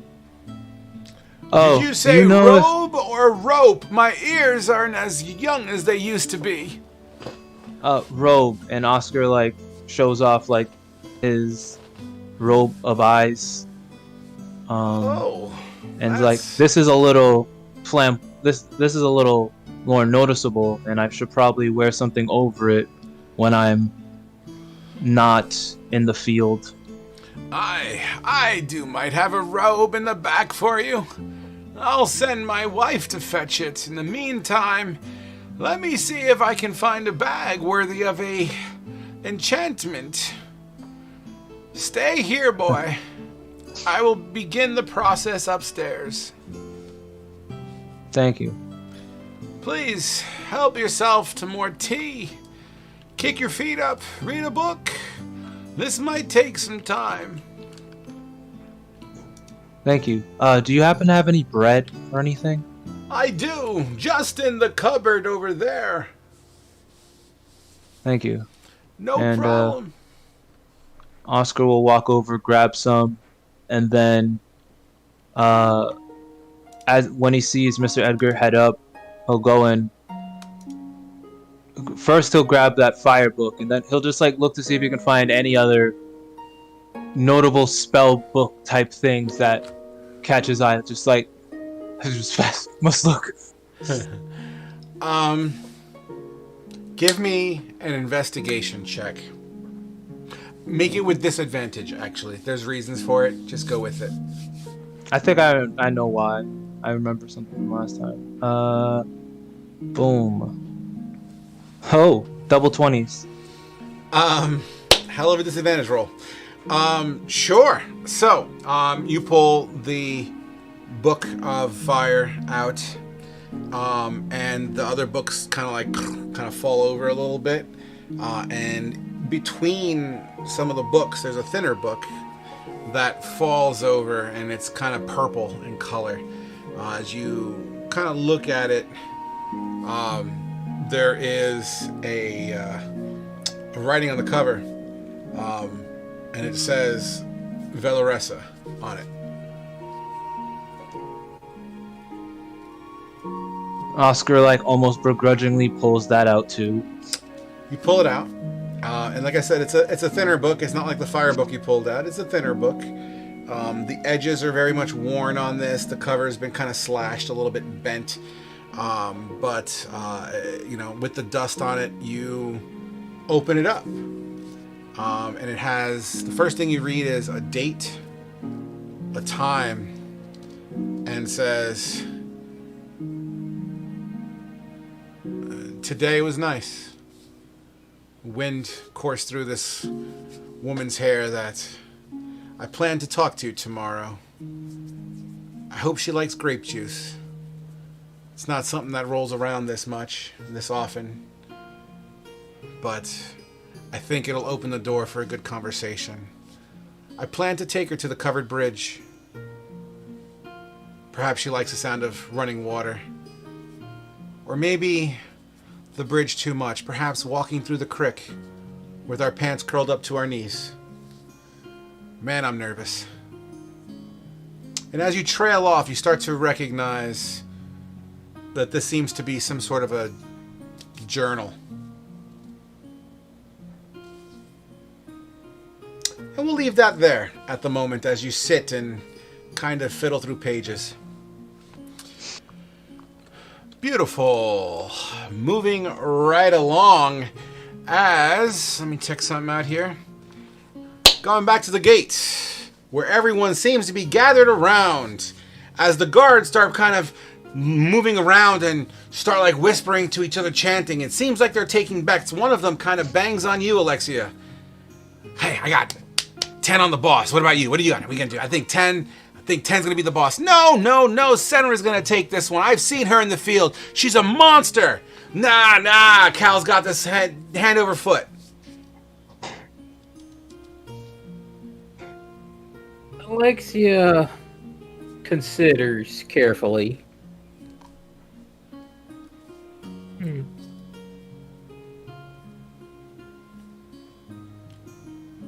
My gold's on Senra. Oh, Senra. You put some gold on that?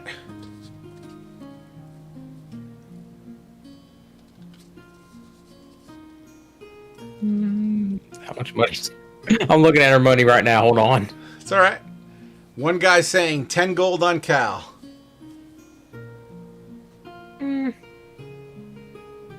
She'll put 10 on Senra. Okay, we got ourselves a bet as one of the guys takes his helmet off and starts passing it around and starts to fill as people are tossing in their bets. What about you? As he kind of talks over to Fate. I don't gamble, but generally 1v1s come down to the who's ever the most unconventional. So Yet you But don't we'll gamble, see. huh? why would I gamble? Nah, maybe you're afraid? Don't need to make any more money, bro. Alright, bets coming in, bets coming in! As the crowd commotion is happening, one of the guards kind of goes over to Kuza, who kind of nudges you and then kind of realizes what he's nudging into as he felt like a tentacle and was kind of like spooked just a little bit about it. Bets? Kind of holds up the helmet to you. Let me.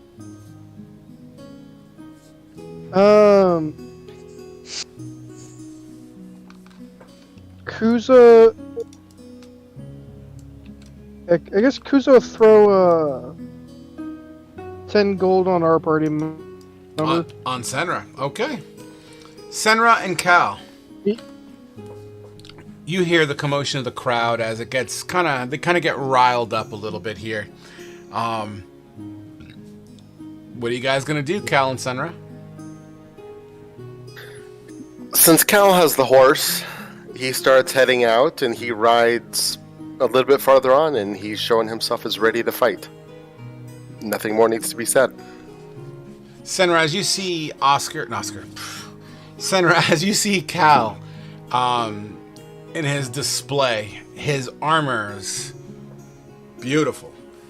His horse also clad, like kind of match in that regard. Cal takes his. You're using your two-hander? Yeah, I'm using the two-hander.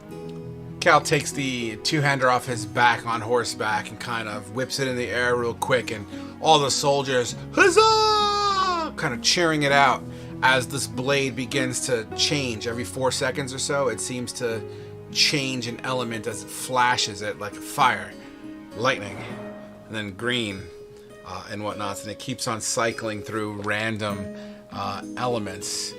Senra, as you stand there watching this, what is Senra's reply? Before that, placement question, because I was talking with and sitting next to Kavul, but I'm not sure where on the map that is. I mean, it really doesn't 'Cause I don't matter, see so him. it's however you wish to perceive it. I'll work with that.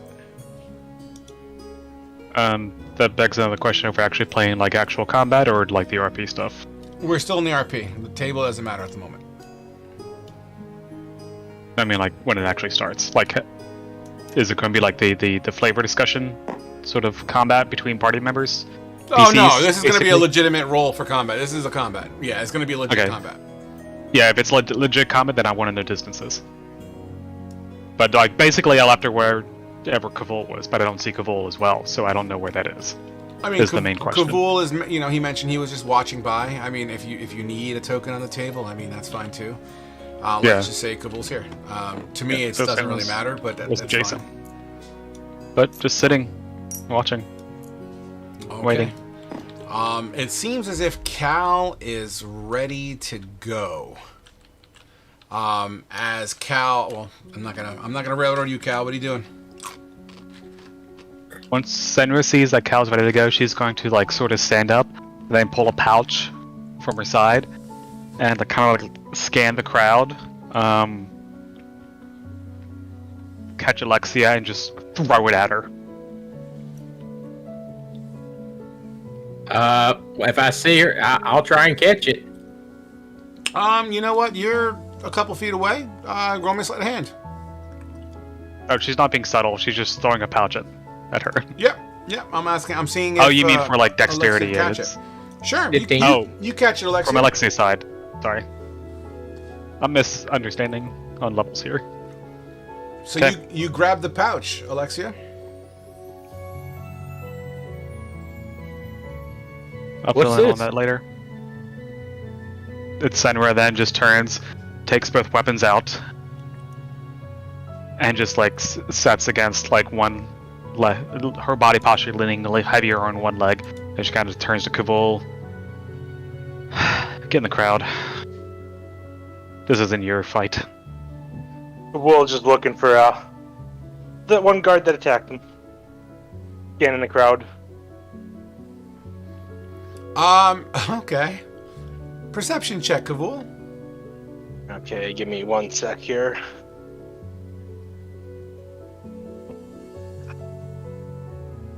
Did I fuck myself yet? Oh, If only I had advantage. Okay. So, Kavul. Oh. You scan the crowd.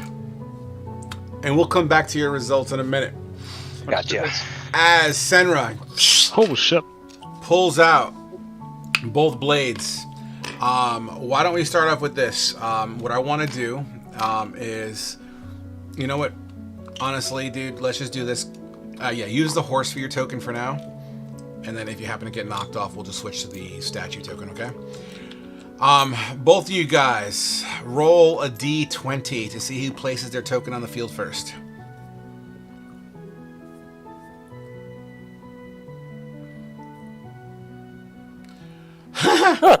Senra, place your token on the field first. Let's take into consideration that this line, let's just say that Fate, Kuza, and Alexia's tokens are making.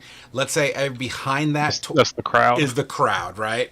So over here is kind of all open. So you're welcome to place your token first, and then because Cal rolled second, he will place his token after, and then we will roll for initiative.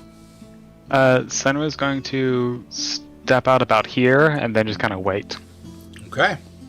Cal, place your token where you feel Cal would start. All right, and you know what? Let's make this token the proper size. Boop. And go ahead and roll your initiatives and throw them into your tokens or into your little character sheets. It's been a minute. It's okay. It's still the tabletop sim stuff, right? My token won't have. You know what? Then we'll just keep track of it. So 12 and a 6. This is just going back and forth. Yeah, so. we'll just go back and forth anyway. So let's just say, I'll just draw this out here for sake of official. So S is a 12, and Cal was a 6. Mm-hmm. Okay, so as Senra draws her swords, Cal, at the ready, pulls back on Applejacks, and Applejacks neighs. As Applejacks kind of rears up and stomps down, Senra goes to break for 10 minutes. That's where we're going to take our 10-minute break, guys. Okay. Okay. Feels good. All right. Awesome, guys. And then I can find some battle music here. Sounds good. Kavul needs his revenge. Oh, we're getting to you, Kavul. Don't worry. Oh yeah, no, yeah, he needs to deal his justice out. I'm sending you a message, Frog, for the thing Rivet. for Alexia. Oh, and Cedra, did you get my message, by the way? I do not. Oh, sorry. Not a problem. Oscar, how tall are you, man? Oh, he just took his headphones off. I'm gonna finish this and we spawned.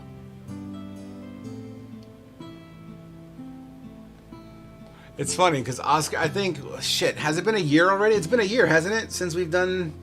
No, it couldn't have been a year. It's almost a year because we're only on episode like 30, 34, right? So technically 52 episodes minus a couple for cancellation. So let's just say by the time we hit episode 40 some odd, it'll be a year. We're a bit shy. Yeah, maybe like 2-3 months. So yeah, I mean, dude, just seeing actually, Oscar I for the can first find out. time, I'm fucking stoked, man. Yeah, man. What's up, brother? So, Luck saying nothing. hey. How tall are you, man? Because you look fucking tall as shit. I'm 6 foot. Really? That's it? 6 foot flat? Damn, he's Yeah. short. Damn. I thought you were. You kind of look like fucking Kobe right now. Like you look tall as shit. I first messaged you back on March. I have Well, long I have No, long that's the limbs, game we're though. in. So I messaged you on March 31st. So the first session was 9 months ago. Gotcha. Damn, pretty close. Gotcha. The longest running campaign. This one is? Oh, I got yeah, you beat. out of the other ones that you have. Oh, yeah, no, the no, other ones. I've got another one. We've been going for like almost 10 years. Oh wow, yeah, you got me beat there. How I mean, many it always iterations sounded of characters fast, have you gone through? Oh shit! In that one campaign, before we even got to the first part, we had like 11 deaths. Jeez. Is that your 2E campaign? Yeah, that's the 2E campaign. Oh, that's harsh. Oh, is Oh, that that makes no? That sense. can't be Pathfinder for 10 years. No, it's Yeah, second that'd be- edition. Yeah, Yeah, traditional D&D. yeah. Greyhawk Ruins. That thing is. Oh yeah, that's harsh. Oh, Yeah, my longest is 22 now. 5 years. nice. Yeah, Victorian. It was that's the Rippers one with Victorian horror, and they're at like basically like a level 12-ish. So, One of my It took campaigns 5 was years to get to level 12. it's mostly like bi-weekly, and it's very RP heavy, like even more so than this group. Okay. Yeah. Yeah, because I was about to say that's a slow creep for sure. I mean, I've talked to people that have had an even slower creep. I can't. Like I get after like a few months at a like 2-3 months at a single level. I'm just like I get bored. I'm like I need something new. Come on, I need something new. That's what the RP is for. The RP is the new element. No, I need to be able to hit stuff different. It's Yeah. yeah, that's what the RP is for. You provide your own RP differences. My words have Yeah, always yeah. been a weapon. I need something else. New abilities. Striving Yeah. at nuances here. I mean, have you ever tried being a bard? Quite literally, your words will God. get different Oh, with the shit. RP. I've always like wanted to make a bard, and I have like Because I have like Vicious 4 good Mockery, bard you can hit concepts, them differently. but I'm so Vicious Mockery. Oh, sorry, go on. I'm so afraid if I play a bard that someone's gonna be like, sing and portray what you do in song, and that's just not me. I'm not going to sing. I mean, if, I'm not if going I to did I'd that, be fine with the singing stuff. I've never played a bard myself, but I played a character. One of my last characters. His name was Mikhail, and he went forward with some of like the traditional bard stuff, even though he was a monk. Like he carried around a lute. He would sing to women, and He was basically what's the Flirt guy's and name shit. from Inuyasha? oh, Jesus, it's been so long since I've seen. It has been so. I mean, it's been long for me as well. That's a fucking black hole for a hand, yeah. Yeah. That's basically what the guy sounds like. if I ever played a bard, just for shits and giggles, I'd play a Minotaur bard. And it would be the cowbell. That's a Cowbell. direct. I had one of my ideas for a bard, which would be amazing for a one shot. It's just I don't only do it for one shot because I only want to be that annoying for a one shot. Is a bard whose musical instrument, which is also his conduit for his magic, is the Aztec death whistles. Oh yes, the bone whistle. So, like yes. whenever they do stuff, it's like Yeah. that'd be amazing, Uh, and everyone I would just hate like- me about 45 minutes in. No, I was It's just. a new record. I thought bard though, just because Vicious Mockery, you can sit there, you can hit them quite literally different. You can hit them with an insult for damage. You could hit them on an emotional level for damage with it, or you could just mind fuck them with a random trigger thing that just fucks with their mind for the damage. With with what you tell them for your Vicious Mockery. I had a fun It- I had a fun character build for a game that never worked out. It was basically a dark fairy that was a gulag that multiclassed into bard whispers. So like all her stuff was just about like implanting fuckery in the brain. She was a fucked up character. I tell you, one of my favorite Like characters ever Senwa was like a delight compared to Nice. that other character. Oh God. I mean, no, like her out of party pursuits was finding kids to kidnap and sacrifice. Oh, so she was a hag in training. Yeah, she was literally a hexblood. She was Kamima! a fairy turned hexblood. Kamima! Yeah, I know one of my Sorry, favorite Just characters. sacrificing, my mind just went to Kamima. There's a lot of sacrificial stuff in a lot of media. So One of my favorite characters, just because of one battle that I had with him. I was playing a human ranger, but literally I had boots of spider climb, so I was fighting on the ceiling with vampires, while my party was fighting on the ground. Yeah, so You we're can fighting do that this- with what are they called? Dampiers. Yeah. Yeah, But yeah, the damn. but yeah, as a ranger, I was shooting them from the ceiling, and they got so pissed off, we started sword fighting on the ceiling. what's great about the Dampiers, because they're a lineage rather than a race, is you can choose a racial template that has a good strong bite attack and just use your suck blood ability with your teeth. Well, don't forget it uses the con mod though. No, Yeah. I mean, so you still Yeah, have to choose your there's class wisely, that. but like if you do like a fighter or like a monk or something or like a barbarian, you know, I Maybe I'll look in there came anyway. up with Uses con. a con build for the Dampier that Yeah. focuses on the bite. yeah. Though I know with the lineages, it's like you can technically look like any race, but you don't have any of the race features. You have the lineage. You have some of features the- instead. it depends on the features. Like you can gain if it's like movement based or skill based, then you can gain that. Otherwise, you have to choose like to choose new skills The damn. basically. Yeah. But if you're like a dwarf hex blood, then you don't gain like I mean you'd have dark vision anyway, but you don't inherit it from like being a dwarf. Speaking of Yeah. dark vision, Yeah. did you guys watch that video I linked? No. Yes. No. I didn't see any video. What video? Basically, 9 out of 10 Video? people overhype dark vision. And Oh, the, Yeah, I can the understand eyeballs that. thing. I saw it, but I did not see it.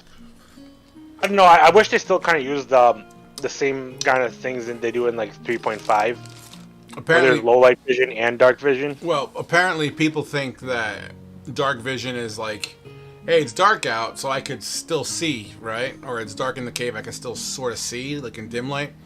But he actually put it he actually has a very interesting comparison of what a cave with dark vision would look like, and he actually it was It's interesting. like black and it's like gray. Oh, it was like, Like, you don't- fuzzy gray shapes. yeah.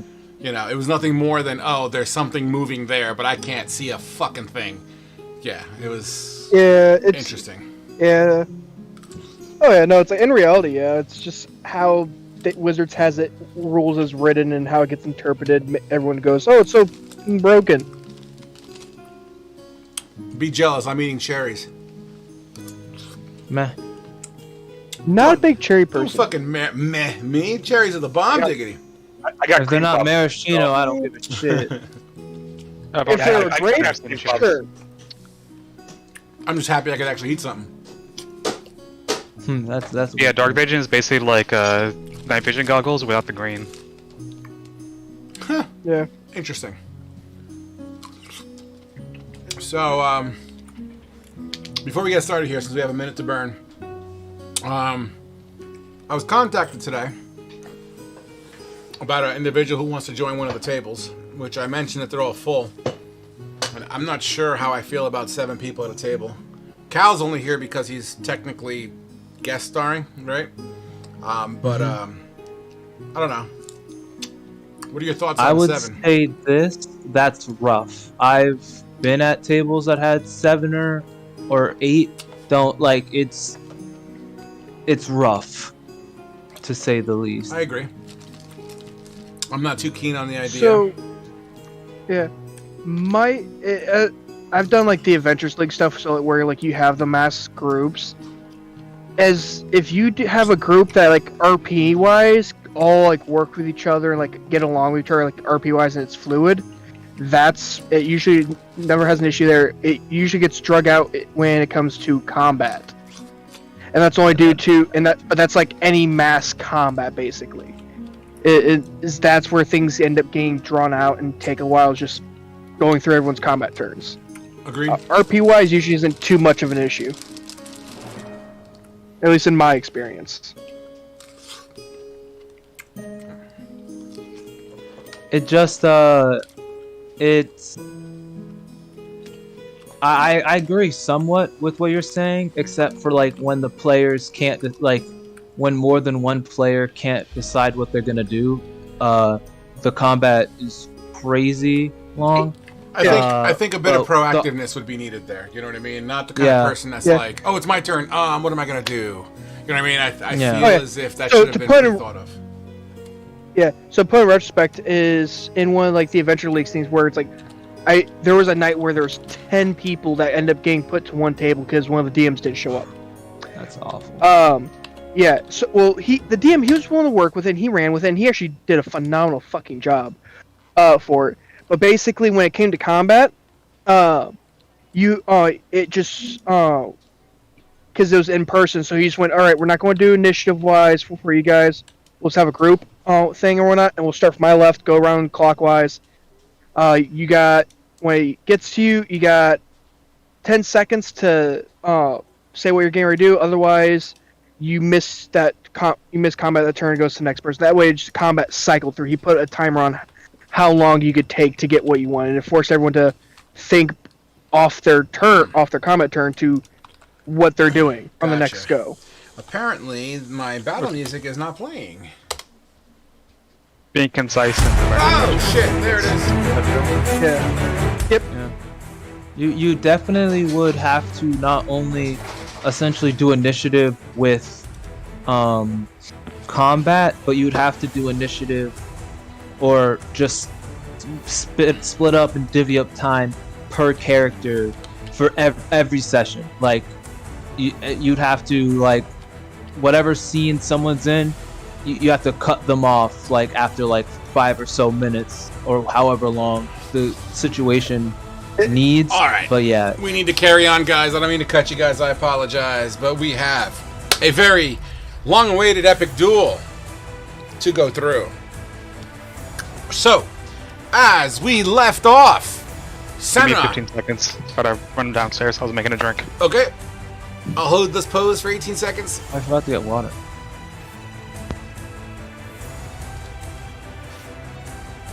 As Senra pulls out I'm back. blades. Cal flipping blade. Getting ready to get his fucking blade on.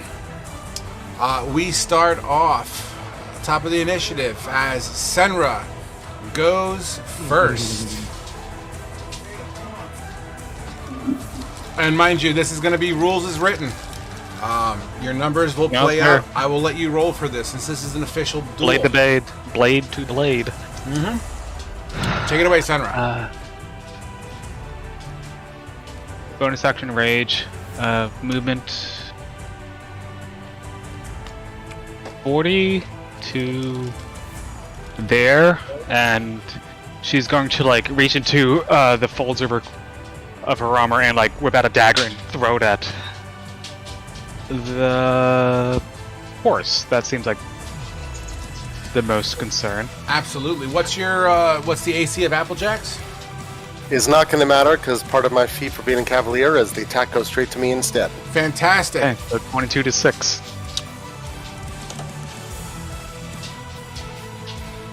Sorry, what was 22 to hit for 6 damage. 22 hits for 3 damage. Okay. All right, take it away. You guys are going back and forth. You guys should be able to manage this. Shit, I'm enjoying the show. That's it for me, so pass, turn. And the All Magic right. the Gathering style. Kicking his horse, Cal charges forward.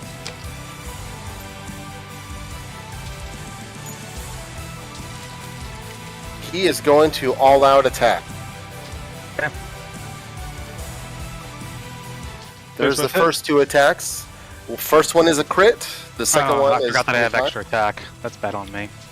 Yeah, I've got that as well as advantage when I'm mounted and you're not. Okay, so that is. I can't remember what the weapon abilities are. The I weapon can't abilities, actually see that it's a It claymore doesn't matter. attack. Basically, does the weapon do psychic? No. So yeah, it doesn't Okay, really then it matter what doesn't element. matter. He doesn't have resistance. Doesn't matter. Yeah. Gotcha. Okay, so 24 for the first one, 14 for the second. Give me 1 sec. I'm gonna go ahead and use my action surge and hit you twice more. Hopefully. Okay. Ooh, damn. Does a 13 hit and does a 10 hit? Negative. So I'm gonna I flavor missed some it. Stuff. She- I want to hold on. she Let me give uses me the her- opportunity to flavor, please. I want to make this epic I was about fucking to do that. fight awesome. Go ahead. So Cal comes up. Pew! Swing. The first two kind of catch you by surprise, but now that you're aware of what this man's capable of, the second slash you kind of bend back and blade kind of goes over your head, and the next he comes down with it, you kind of dodges aside, getting ready to counterattack. You do? Was that a pass to me? Yes, that was me passing to you. Okay, so what was the actual damage so I don't forget that? The actual damage was Give me the roll 38 number damage? and I'll adjust. 38, so that's 19.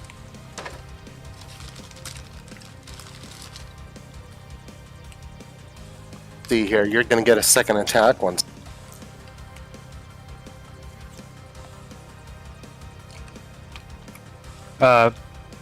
AOO. The center is going to swing with a reaction against Applejack again. Okay. And I'm going to be... Actually, I'm going to attack you with that. Oh, the mark. Can you? Because I thought that was a I reaction. don't know if that would work.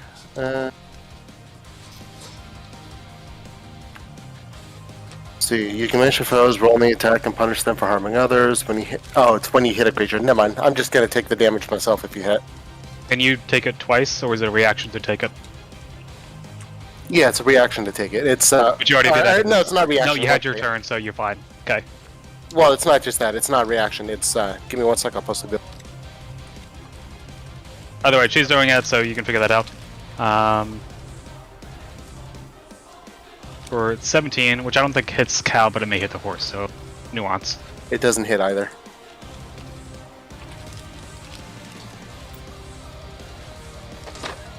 Can you delete this bush, Frog? Yes, I can. There you go. So you can force an attack targeted at your mount to target you instead. How often? Unlimited. Okay. Just making sure. All right, so as you swing Senra, you glance off of the horse's armor. Shink! You actually hear the metal on metal and creates a small spark as Cal gallops, spreading the distance between the two. Cal whips the horse around and does what? Holding my sword up, prepared to do the next charge as it's Senra's turn. Okay.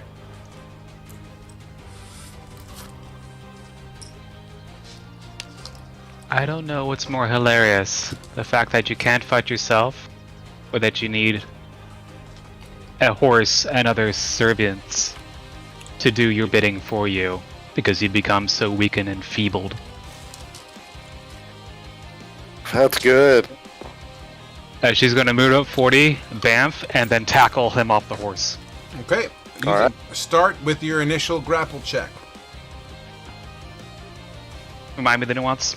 All right. So you plan to tackle. So rules is written to tackle. Yeah, she's bamfing a bit above the horse. Can you hold on 1 second? Oh. So Sorry. It's okay. Let me please explain what's happening. So you're trying to pull him off the horse. Is essentially the plan here. Is what I'm guessing. Correct? That or stick two.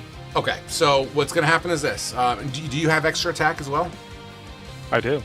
Okay, so you can use the one attack to initiate the grapple. You then, if successful on the grapple check, you can use the second attack as the initiation of a pin maneuver, a push maneuver, or tackle, whatever fucking word you want to use, which you can shove a creature 5 feet away in any direction you wish, or pull off. So however you wish to flavor it, I'm willing to work with. So here's what's going to happen. The initial grapple is going to be your athletics check versus his acrobatics and or athletics as usual. So we'll start there first. What was the actual check? I was kind of reading the Born of the Saddle thing. Sorry. Your athletics check. Okay. Advantage as well. Oh, Yep. my athletics versus athletics or acrobatics. Correct. He gets to choose what he wants to defend with. Yeah. All right. 18 is the number to beat, Cal.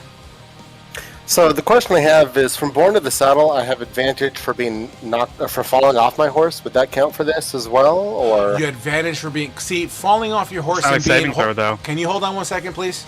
Let me answer the question. So, falling off a horse and being pushed off a horse, I feel is two different things. No problem. I just wanted to clarify. Yep, no, you're perfectly fine. Okay, So- that's a 26. As you bamf on, you unfortunately don't grab the grapple. However, Senator, give me a... Fuck it. Give me a dexterity saving throw and beat a 13.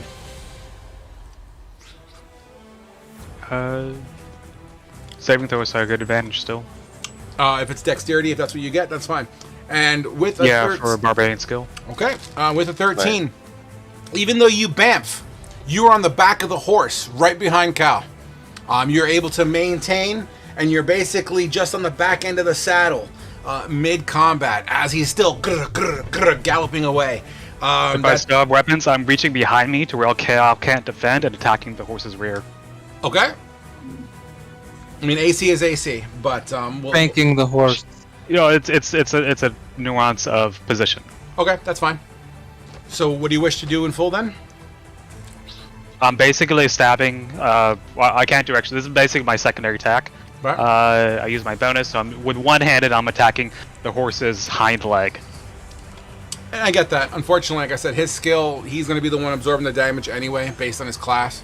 But flavor-wise, I'm cool with it, so that's fine. As you stab, go ahead and make your stab If attack. I showed up behind him. I'm sorry, He's what? reaching behind me to parry. Look, He's reaching around me to parry. I get that, but you need to understand that he's a cavalier. Yeah. And his trait is any damage that goes to the horse goes to him. If I deny that, it negates the whole purpose of being a cavalier. So, I'm not going to do that to him, unfortunately. But you can absolutely stab and flavor that this horse has taken a gash of 11 piercing damage, but it's going to come off of Cal's character sheet and not the horse's, because technically Cal absorbs that damage. Sure. Okay. That wasn't me challenging. I was just confused logically. I know. Logically it doesn't make sense, but neither does throwing Yeah. fireballs. So, but Well, throwing fireballs makes a lot of more sense than like some nuance in rules descriptions like this. not when it comes out of your pee-pee hole. Well, typically that doesn't happen, and if it does, you need to see a doctor. Look at Oscar's face. she's gonna end there. I'm assuming on the back of the horse as well, or Yeah, how's that? you're riding, man. You're riding. Okay. Yep, you're riding shotgun. Okay, shotgun. All right. And it is now Cal's turn. Okay, so she's I'm also good- ethereal. Yeah, for the one turn, right? Correct. ethereal, as in you can go right through her. Oh no, it's more flavor text. She just has like resistances to all damage. But she basically already had that from what you're considering anyway, so it's a wash. If you hit her, she's gonna take 25% damage, basically. Yeah, that's fine. No, I Okay, don't think they so stacked, do they? Resistance on resistance, absolutely frickin' stacks. From two sources, only twice, isn't it? No, No, I it think doesn't. I think if you have resistance, just like if you have advantage, No. it doesn't stack. Resistance doesn't stack. I was Yeah. under the impression Only- resistance does. I'll have to look it up, but for now, The fine. only I haven't. the I only mean, way if you that want me works to, is if it's like like you make a save for half damage and then the resistance gives you half to that. That's the only Yeah. way to get quarter damage. Okay. or in the case That's of like fair with me. the yeah, like damage modifiers of different sources makes sense, but like just having like resistance upon resistance upon resistance doesn't. Well, yeah, I was under the impression it only stacks with twice, but not a big deal. Let's continue then. Yeah. Okay, so I am going to immediately try to smack back and knock him off my horse. So would that be opposed athletics checks? If you're trying to push him off your horse, it would have to go into the context of a grapple. Yes. Natural 20. All right. 27. As he spins I around. can do acrobatics. Yep, with advantage. athletics or acrobatics, absolutely. Boom. Use my So inspiration. essentially, you have just technically thinking shove action. So yeah, so you would make contact here as a shove action.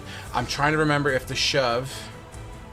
We'll keep it like this way. We'll keep it as it was before. So you definitely are able to get him to a point where you can get a push action going. So I'm assuming that's what you wish to do? Yeah, I want to punish him off the horse. All right. You grab him by the thigh, and you try to use your I other called action. inspiration. And is that not usable here? Inspiration can be used whenever you want, for whatever roll. Okay, that's what I was saying. 29. Oh my gosh. Because I have advantage. As you swing to try to get him off, Cal, she kind of ducks under it or kind of like moves back a little bit. Unfortunately, you can't quite reach it. You still have your second attack, though. Okay, with that being the case, I am going to... It's going to be extremely awkward, but I'm going to... Oh, let's see here. Nah, I'm just going to do it again. Okay.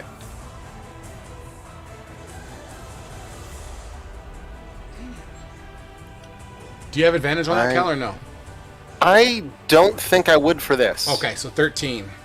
As he tries to bat you again with another elbow off the horse. And unfortunately, Center's in a weird spot behind you. You can't, with all your armor on, you can't seem to get a full torque going. You still have movement, however. Okay, running the horse and having the horse jump and buck. Okay. Why don't you both give me dex... Are you with the intent to throw? With the intent to throw. Okay, give me both of you. Give me dexterity saving throws. Do I get danger sense? Do you get danger Advantage. sense? Link real quick, just to verify. Oh, there you go.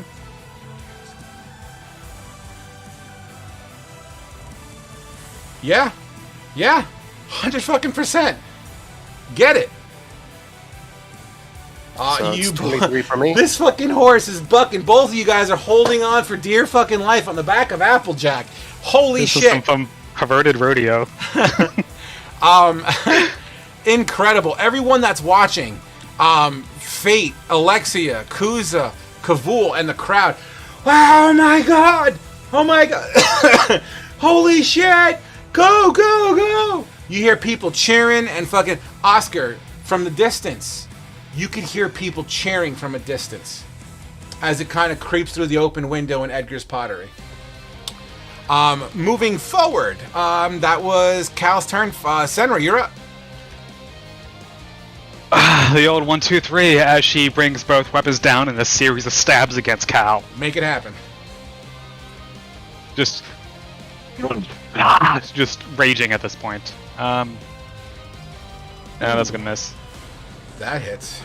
I don't get advantage, so the 17 is question mark. Nope, he's not rocking a 17, but the 19 does. 19. So you hits. kind of just make it bink, bink, and then you, as one of your swords hits, you see this little piece of armor that kind of flaps up. It looks like a kink in his armor, and you just kind of slide, finding an opportunity there for 5 slashing damage, Cal.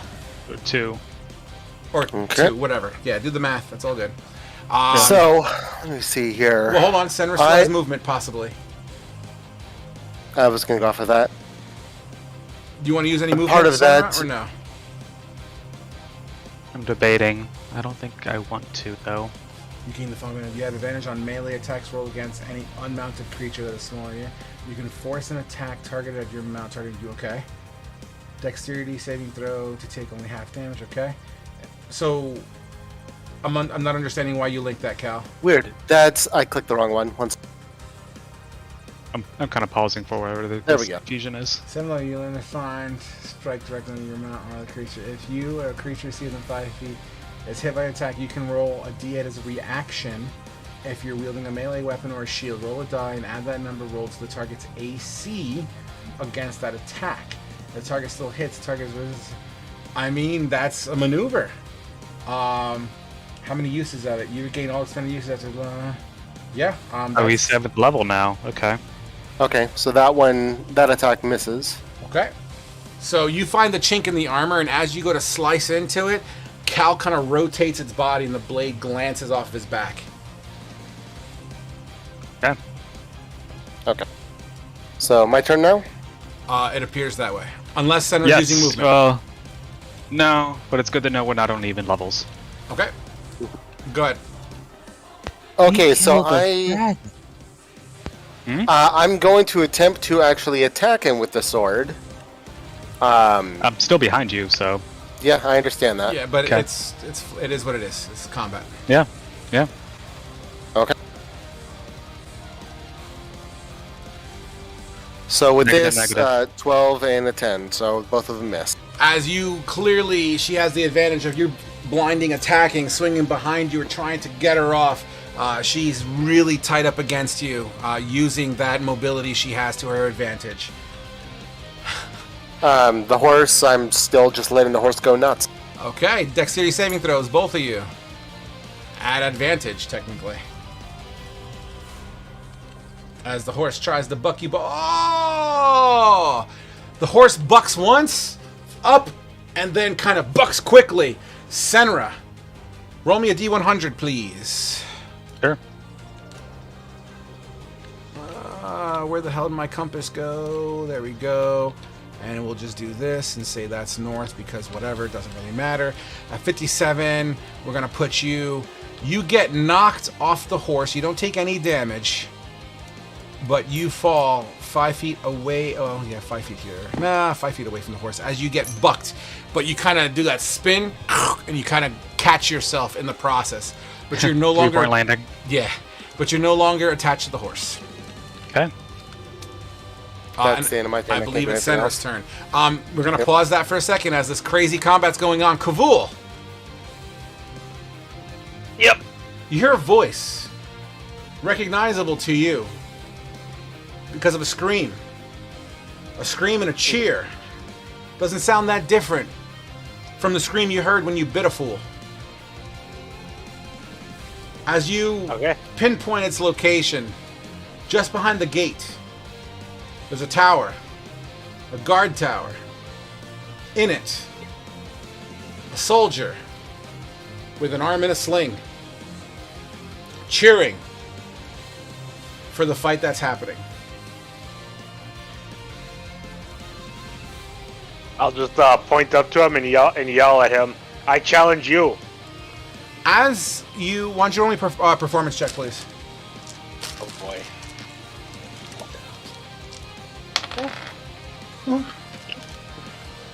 Unfortunately, he is so in tune, he doesn't even hear you as he's still cheering. Back to the fight. Who's next? Senra's up. Me. The horse is bucking, but I don't know if it actually moves from the buck. It bucked in place. You fell in that direction. Okay. I'm gonna stab it in his fucking asshole. Basically. Sure.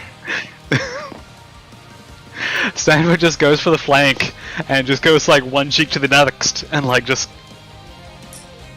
I mean, she knows that Cal's defending this creature, and a hit against it is basically a potential hit against Cal. Correct. Yeah, basically, Cal's a large creature right now. Is basically what it boils down to.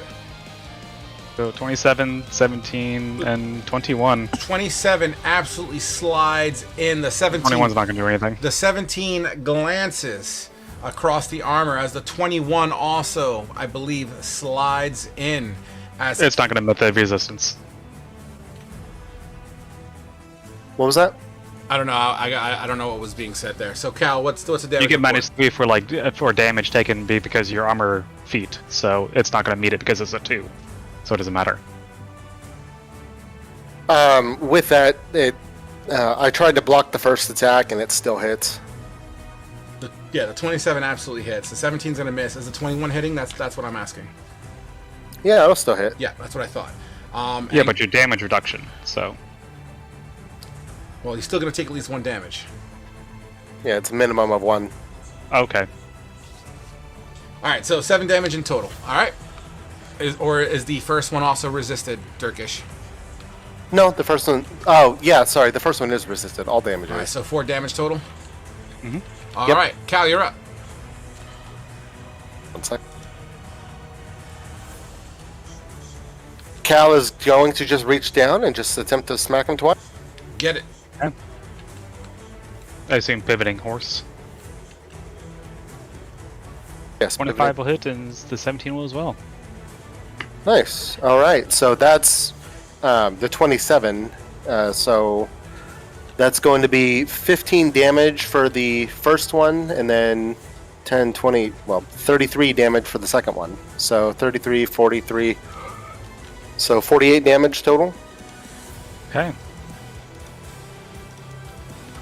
Roll down sheet. As those two cleaves smash into you, you absolutely felt the sting of those blades. Do you have movement still, Cal? Or are you staying put? That would not be a crit. He has advantage. Yeah, I have advantage if you're on the ground and I'm mounted.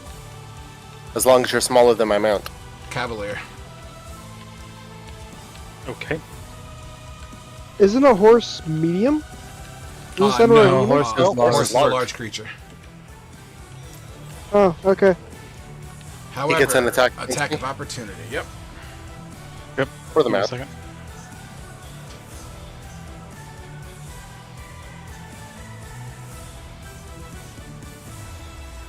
Maths. As you're working that math out, Kavul, you shout up, and there doesn't seem to be much of a Already response finished. for you. Okay, I will use thaumaturgy and shout again. You shout again. Give me a performance with advantage. Kuza, as you're fairly close to Kavul, fuck it, all you guys, Alexia, Fate, and Kuza, you would hear Kavul shouting up, Natural pointing. 20. Oh my god, shouting up with his thaumaturgy, challenging a guard that seems to be at the top of the tower. You'll see Kavul slowly kind of walking closer as well. It's all going crazy. So, Senra is going to take the Here- arrow. Hold on, Senra. Sorry.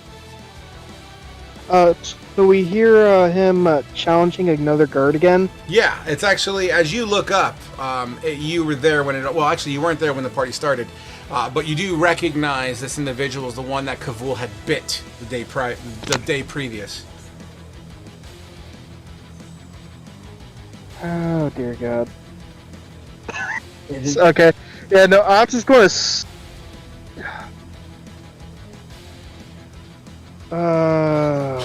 Look at Kane's face. Bloody hell! That's what it likes to do. Give me a.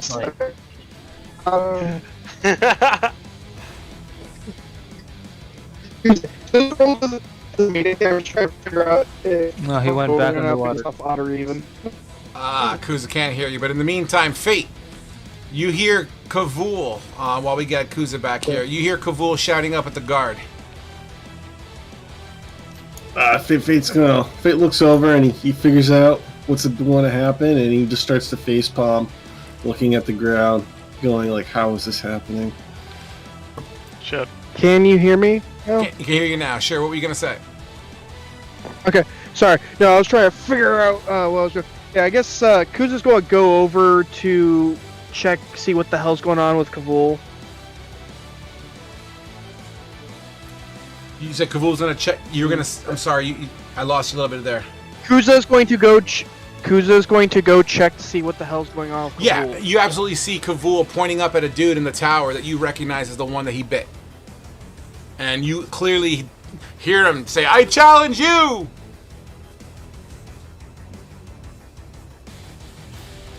Okay. I hope he shits his pants. Yeah. Can I yeah, I add guess something? go on. I was going to ask if I could add something real quick. As Senra takes the arrow, basically, she's going to call back to Kavul and she'll be like, "Remember what the fuck I told you? God damn it!"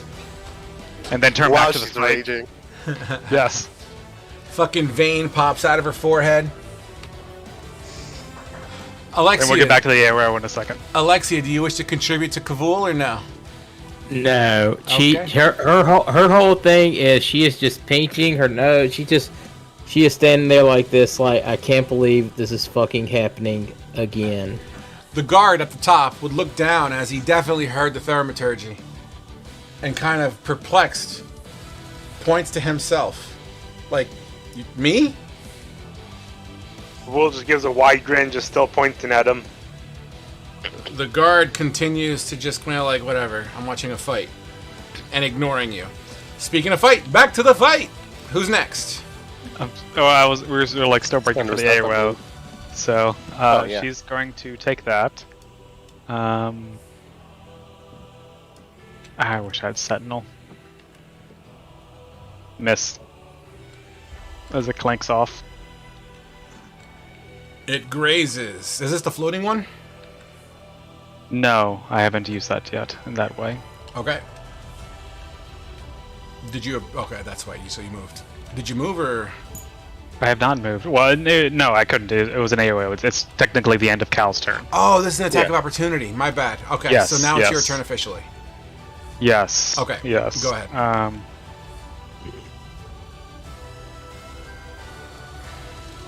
Can I determine how much speed the horse has,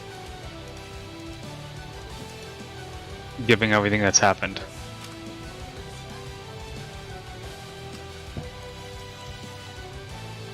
I mean, was that That's a question for the DM Frog. or Yes, it was. It's a You wanna technical know question, what so the- yes. speed of a horse is? Well, I know different horses by pedigree and training have different speeds, so I don't.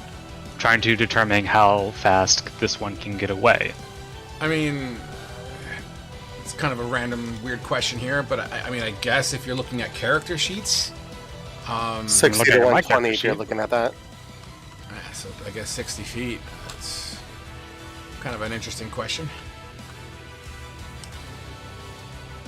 60 feet or 120 if he uses just full movement. Okay. Fast taunts. But you were just next to me, and you're 80 away, so you couldn't get that far. Well, yeah, up to 120. But that would be like a double action, basically. The horse has its own. For the horse, yeah. Yeah, the horse has its own. I don't know if that works that way. It does. It does. Yeah, the horse. Cal can and I pretty much looked it up a dash long and time ago. everything, Yep. I can't confirm. The only thing I can't have it do, well, I can, it would just take the place of one of my attacks, is I can't have it attack on its own unless I just let my horse do whatever the hell it wants. But you were bucking last turn. The bucking was... Can we just move on with the combat, please? This is not supposed to be Yeah, this go ahead. complicated. Like, this is supposed to be a simple duel. I'm sorry for being confused. Just play my character, I guess. I don't know.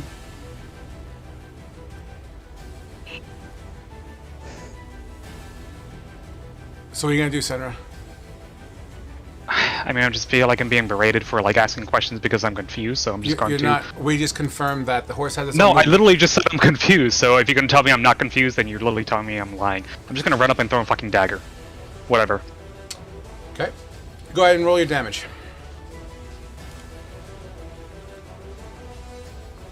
Good night.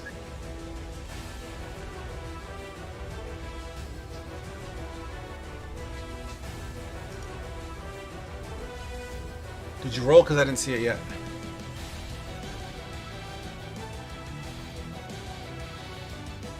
Hello?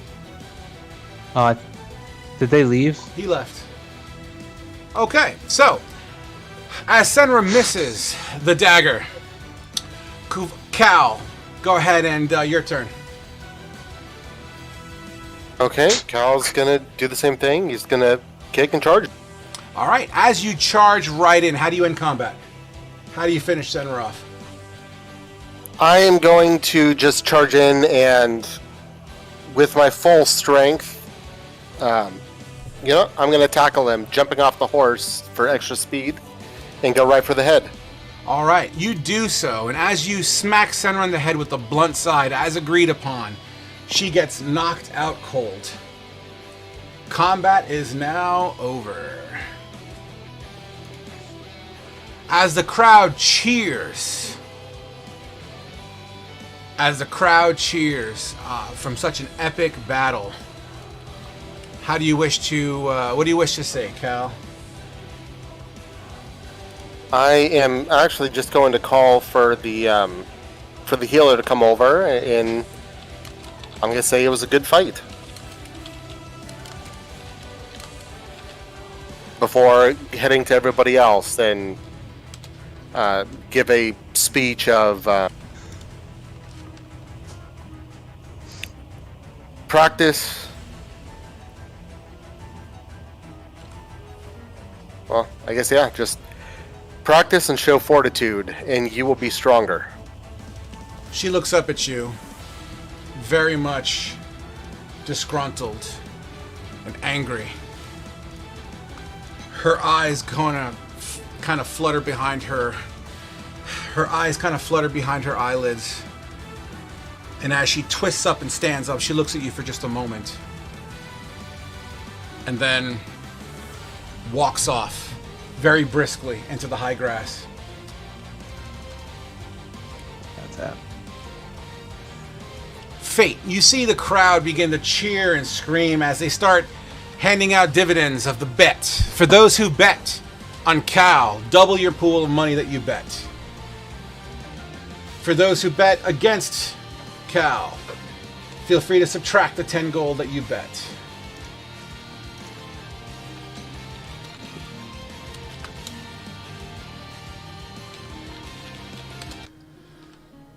Alright, let's change this music as the combat is now over. Alright, guys. As the dust settles and everyone seems to kind of be back to as it is, Kavul and the gang, as Kavul, are you still shouting at the guard guy in the tower? Yeah, he's still shouting at the guard. As you shout out, and the combat is down, but there's still a lot of hollering and whatnot going on. There's still a lot of hype and electricity in the air.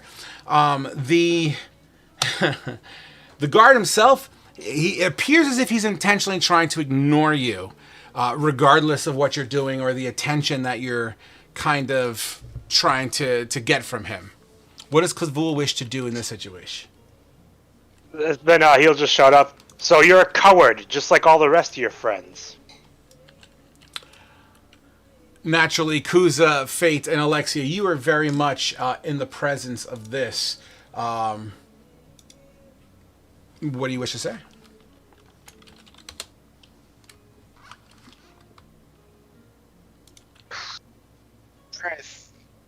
Anyone got anything they want to say? I'm sorry? I'll see if anyone had anything they want to say first.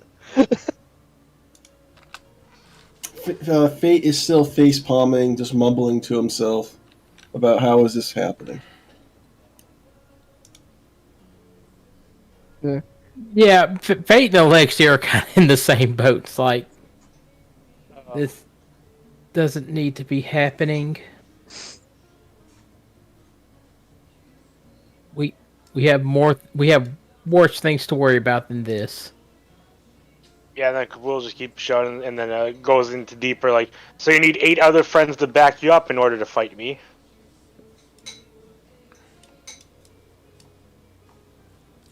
I'm sorry. As you can tell, I got distracted by something there. I do apologize. Please repeat that last sentence. Yeah, Kavul just goes in deeper to the coward line, and like he's saying, "So you need 8 others to fight me? Well, bring them on. I'll fight them too." The other guards the other guards in the area. Go ahead. I'm sorry. Oh yeah. So I was gonna say with that, Kuza will take one of his tentacles and just kind of smack him in the back of the head, not hard or anything, just like enough to like get him to pay attention. As Kuza goes, "Fool! A fool and his soul can be easily parted. Shut up!" Kavul just snarls at him. Yeah, that's it. All it was basically coming over. It's like doing that. Kuza will kind of turn to walk back towards the ending duel to pay up the gold he betted and lost. And that'll be it. All right. So, Kavul, with all this going on, looks like the ball's in your court. Actually, at this point, Cal, the dust is settling. You said your piece. You hear Kavul taunting one of your guards yet again. Well, I'm not going to say yet again. I do apologize. You hear Kavul demanding attention. And I'd be willing to wager with that thaumaturgy and that role, you heard the challenge loud and clear.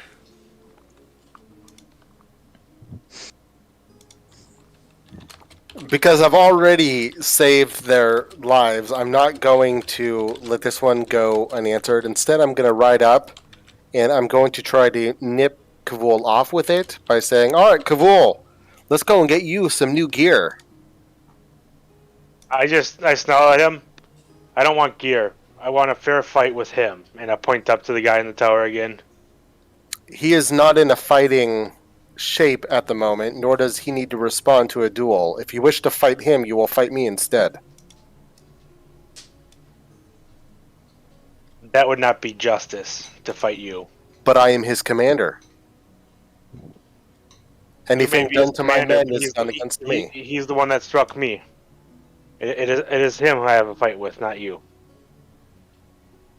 He may have struck you, but you also struck him. And he was doing his job. And he was following my orders. If you have a dispute with that, then you will take it with me, not him. The dispute is I did not draw the first blood. Based on the look of his arm, you kind of did. That was after he hit me. And he just snarls. But if he's too much of a coward, I can see him again some other time. And he just walks off into the woods. There's no woods around here, as you are met with disappointment. Well, he walks towards the cabin then. That works. Absolutely. So while the commotion settles down, let's take a break from the duel, head back into town for a hot minute, where Oscar's reading away as an hour has passed. Oscar, are you still reading? Yeah. I mean, he would flip through that journal for a bit, but if it, like, after a bit, he would just put it aside and get to reading the other books, like stuff actually about magic. Absolutely. So the fire book in particular, the one that you did peel off the shelf, initially, as you try to open it up, it kind of has this little, and it kind of closes back in. So if it goes like, and it closes back, like there's a suction keeping it closed. I try to pull it open, I guess. You try to peel it open. Go ahead and whatever. Roll me a strength check, just because. Let's make it official. A flat strength, nothing fancy. Or even better, use your athletics. I mean, it's the same, so. And as you do that, it closes as a little bit of fire pops out. You start hearing shuffling coming down the stairs. I look at I look on the front, the sides, and the back of the book to see if there's any instruction on how to open it. You look on it itself, like you're looking on the item.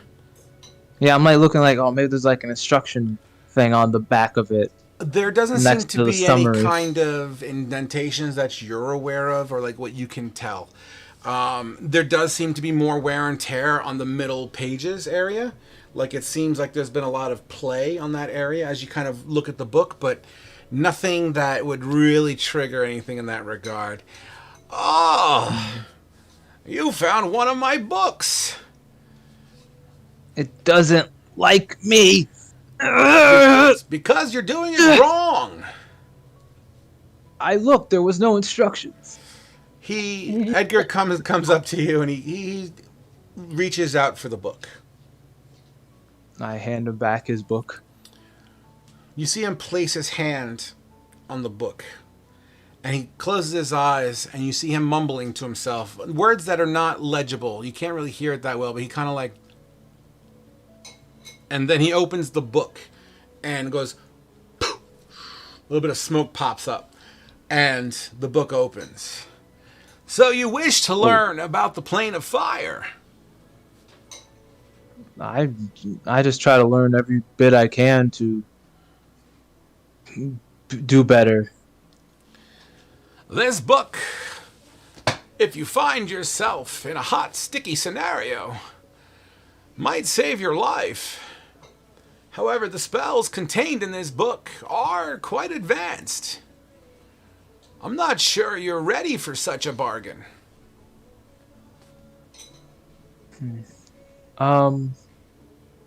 Actually, I've been thinking about something to compensate for my body's deficiency. It'll take time and a lot of work, but do you happen to have anything in regards to creating spell scrolls and manufacturing magical items?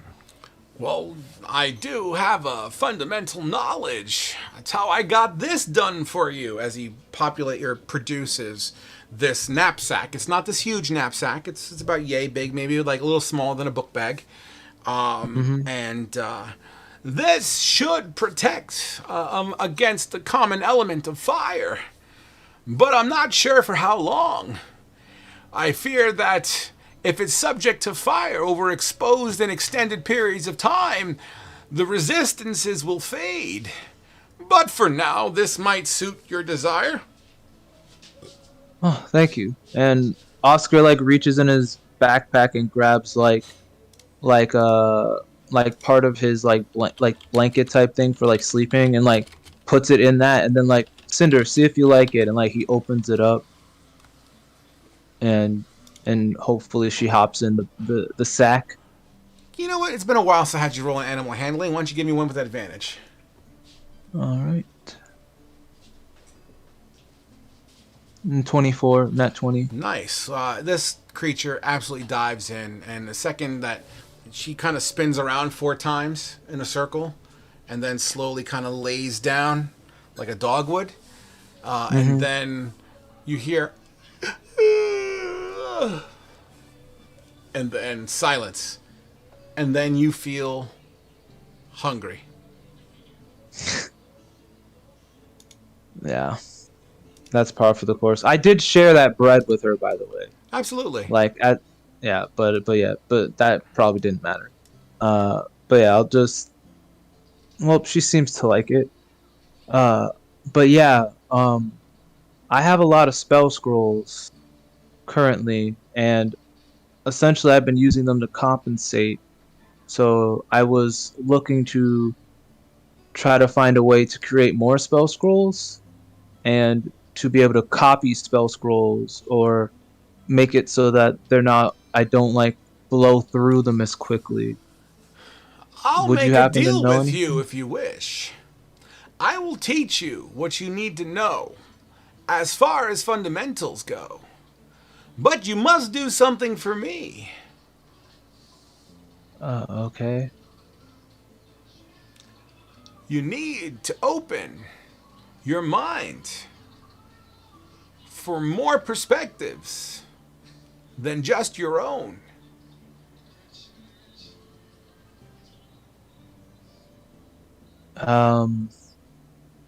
I can promise that I'll try. I would.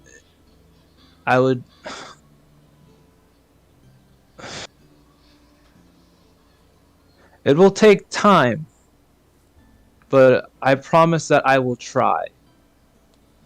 But right now, my head's not there. If you complete your mission, if you're still doing it, of course, and come back to me, I promise, as my word, as a scholar and an artist in the arcane, I will help you and teach you how to enchant scrolls. Do we have an accord? Well, you're one of the few people I trust. So, and Oscar like outstretches his hand. Edgar kind of... Go ahead. I keep my promises. I will try. As he extends his hand, you feel his frail hand within yours.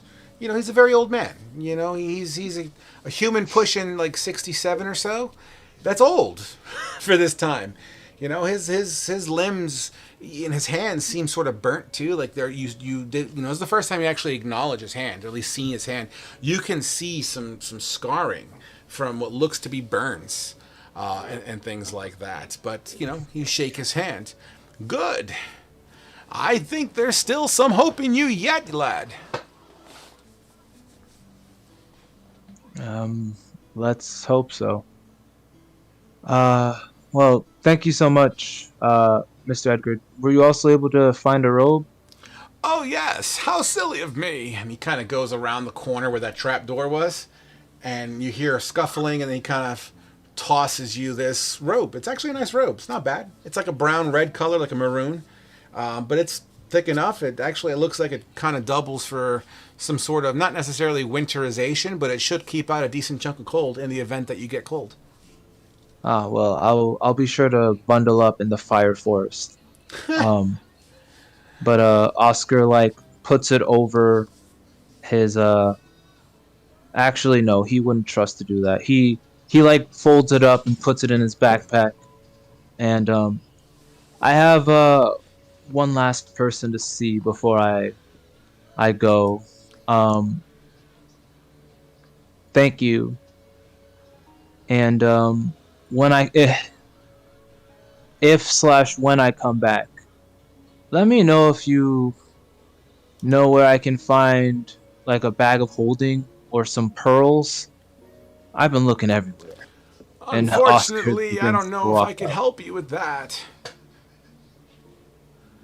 Well, worth a shot. I haven't seen it And- in trade lately. You might check with the Emporium, but unfortunately, most of those goods and trades and items seem to go to the Holy Empire for obvious reasons. It's always worth trying to look out for, but I wouldn't hold my breath. Well, I'll just have to pick one off someone that tried to kill me, I guess. And Oscar opens the door. He attaches like the sack to like sort of the side of the pack, so it's like up against his body. While he tries to hopefully let Cinder sleep, and then he'll head towards Kate's, trying to actually he's not trying to do anything. He's sort of back to that blank face situation, just looking out into space as he walks forward towards his destination. Gotcha. As you do that and you leave Edgar, and Edgar greets you and bids you farewell, in closing, Edgar would say, I will be here when you get back. Just come back safe. And then bids you a farewell. As you make your way towards Kate's house, there is an individual hammering on the message board that you have to walk past to get to Kate's house. What's it say? Do you plan to approach? I mean, as I walk by, because Oscar's even in this situation, he's ever curious. He'll just look towards it as he's walking by. As you kind of look in that direction, you approach the area of the message board. Just over your left shoulder, if you were to turn to face the message board, is where the gate is, where you see a whole heap of people coming in. At this point, Alexia first would catch eyes with you, or at least remember what the back of your head and body look like. Alexia, you see Oscar in the process of being right next to the message board.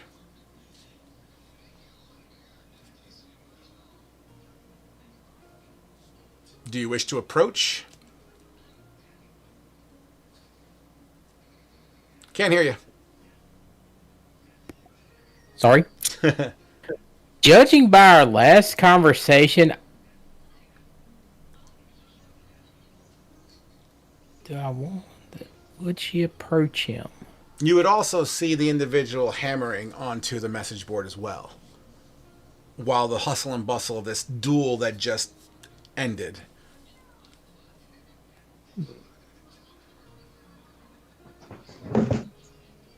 I don't think, no, she won't. She's just gonna give Oscar his space because I think Alexia is one of the last people Oscar wants to see right now. Fate, you in the same situation. After Alexia has that mental kind of tug of war, should I, shouldn't I, should I, shouldn't I? Alexia tends to go back into the crowd. However, you would also see Oscar just off to your right, who seems to be quickly glancing over at this message board. Oh wait, I don't even have to turn my head. I can just see it with my cloak. That works too. If that makes you happy, I'm okay with My shoulder looks. that. So then you Oh, see I Oscar see. facing you, Fate.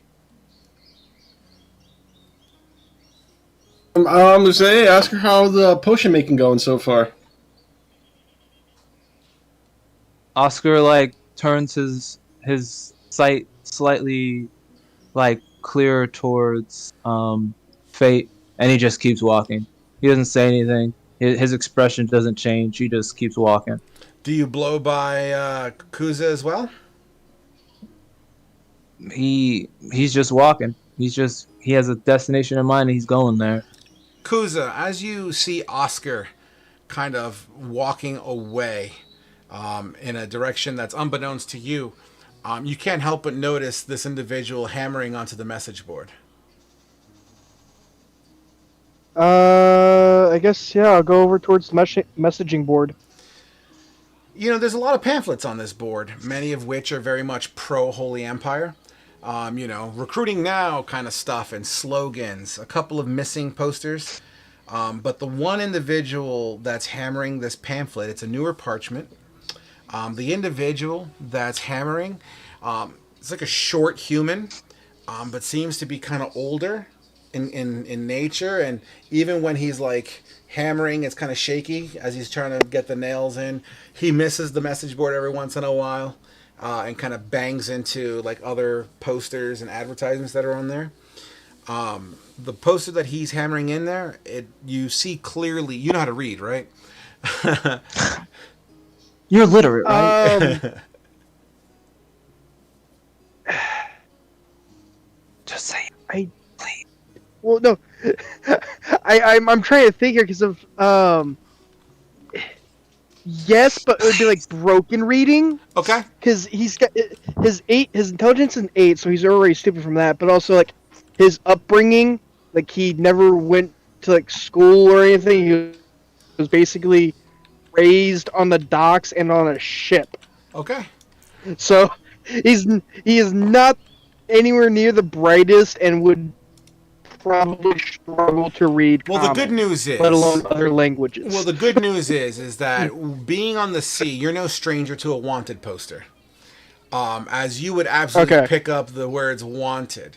What you find peculiar is the individual that's depicted on this. It's like a photo, and it's not a photo, but a hand-drawn portrait, which seems to be replicated and mass-produced. At least you would assume. You see this individual, an older gentleman. He's got like a full-on goatee, and it's like black, and it kind of crests up. Think Negan from Walking Dead, kind of a feel. Hair is Okay. kind of like gray, and it goes into like black towards the back. And as the photo represents, it looks like he's missing an ear.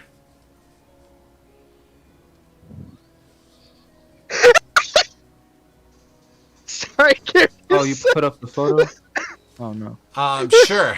It kind of looks a little like this guy right here. Does it look like an older version of Oscar with those attributes? Negative. It looks like this Okay. token in the middle of the table. Oh, there's a token? Oh What snap! is this? Oh, well. So I see. Kuza going to go up to the guy and I guess like tap on. Damn it, Kuza! I want to hear you so Kuza tapped bad. everyone else. It's like You're breaking up so bad, and I totally want to hear what you have to say about this. Damn it! Stop going for a swim. We're on land. God. Oh, I have questions as a player. Yeah, I know you do. Unfortunately, I don't have answers as a DM right now. all right, can you now? Can you hear me? Yeah, I can hear you better now. Go ahead before your shit kicks out again. What were you saying? Sorry. So yeah, Kuza's going to go up to him, and he's going to Kuza's a tap. To anyone else, it's like a half like slapping thump on the shoulder of his hand or not. Like it's, if that makes any sense. Like he's like him. It's just a regular tap. To anyone else, it'd be like a hard like tap. If that Makes better Are you talking sense. about? Are you doing this to the guy- gentleman? The guy who's putting up the poster. You've seen this person? Kuz kind of looks at it and goes, just kind of shakes his head and just like, who's the one? Copy. Copies? Let me see if I have copies. And this book bag comes out. It looks to be like this big. And the hand goes in damn near to the elbow. And pulls out. Here! And it's like a little scroll of parchment. Yeah. Kuza will take the copy and all stuff. If if you see this person, just face east and shout, "I found him." This guy's not all there.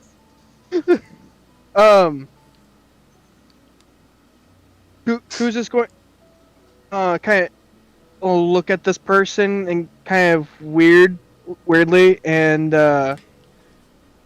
just Don't worry, nod his though. head. When you shout, they will hear you. And like as this cracked smile of this old miser man, and this guy looks older than Edgar. Like he's like decrepit, right? A little bit of a hunch, like not necessarily a hunch, but kind of like leaning forward a little bit. Yep. Go ahead. Oh no, you're gonna. I'm trying not to laugh right now. Go on. Just remember, you need to say clearly, and if you need to, repeat it 3 times. Oh my god. So remember, east 3 times. Okay, Sonny? Kuza just kind of looks at him and just nods his head and then just turns to look to see. Can he still see Oscar walking off? Or I would say this conversation has been happening long enough that Oscar probably would have whipped around the corner by now. okay. Does he see anyone else still hanging around? Or I would near the assume area? Fate's kind of chilling. Alexia, unfortunately, she already went with the crowd.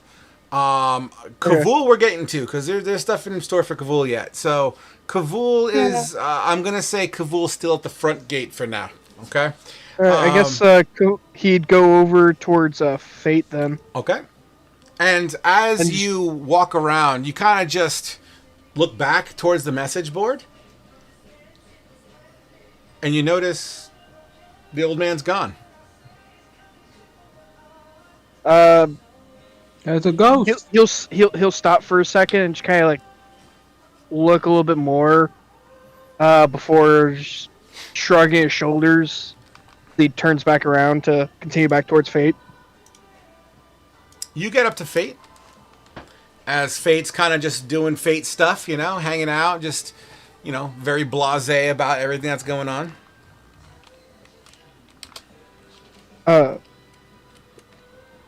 Fate. Yes? Kuza found work as he Kuza found more work as he kind of hands over the wanted poster for Fate to look at. If you see him, shout. Okay. Don't forget Shout 3 times east. and towards the east. Yeah. You're not here, Man said, goddammit! Shout east 3 times. Oh. I look around, I don't see him, and I say, yep, he ain't here, and I hand it back. Yeah, Kuzo's kind of taking stuff it in his bag for now. Absolutely. As you guys do all that, Kavul, I haven't forgotten about you, my friend. So, the crowd is now dissipating into town. The guards from the tower that were trying to get a good view coming down the steps. About 10 feet in front of you is the individual with the sling on his arm and some bandages from where you probably bit him. As his back is currently towards you, and you see him trying to kind of push through the crowd a little bit, like a little bit of haste. But Kavul and your friends kind of moved into town ahead of you. So you're kind of alone at the moment, surrounded by rank and file. Yeah. He's a coward. Kavul's just gonna stay at a distance and stay outside of town. All right, as everyone's getting into the doors and the gates, you notice that the next step you take, you'd be in town, which appears to be where you don't want to be, and you stop. And there's a soldier who turns around, who you recognize to be one of the original, like, 10 to 14 that Cal had initially. He was, treating and training. Kaith was teaching how to shoot bow and whatnot. As this individual turns around, it's a kind of a younger individual, seems to be a female human, turns to you. Are you coming? Kavul just shakes his head and I'm not welcome there and turns around. Oh, stop. Of course you're welcome here. Everyone knows who you are.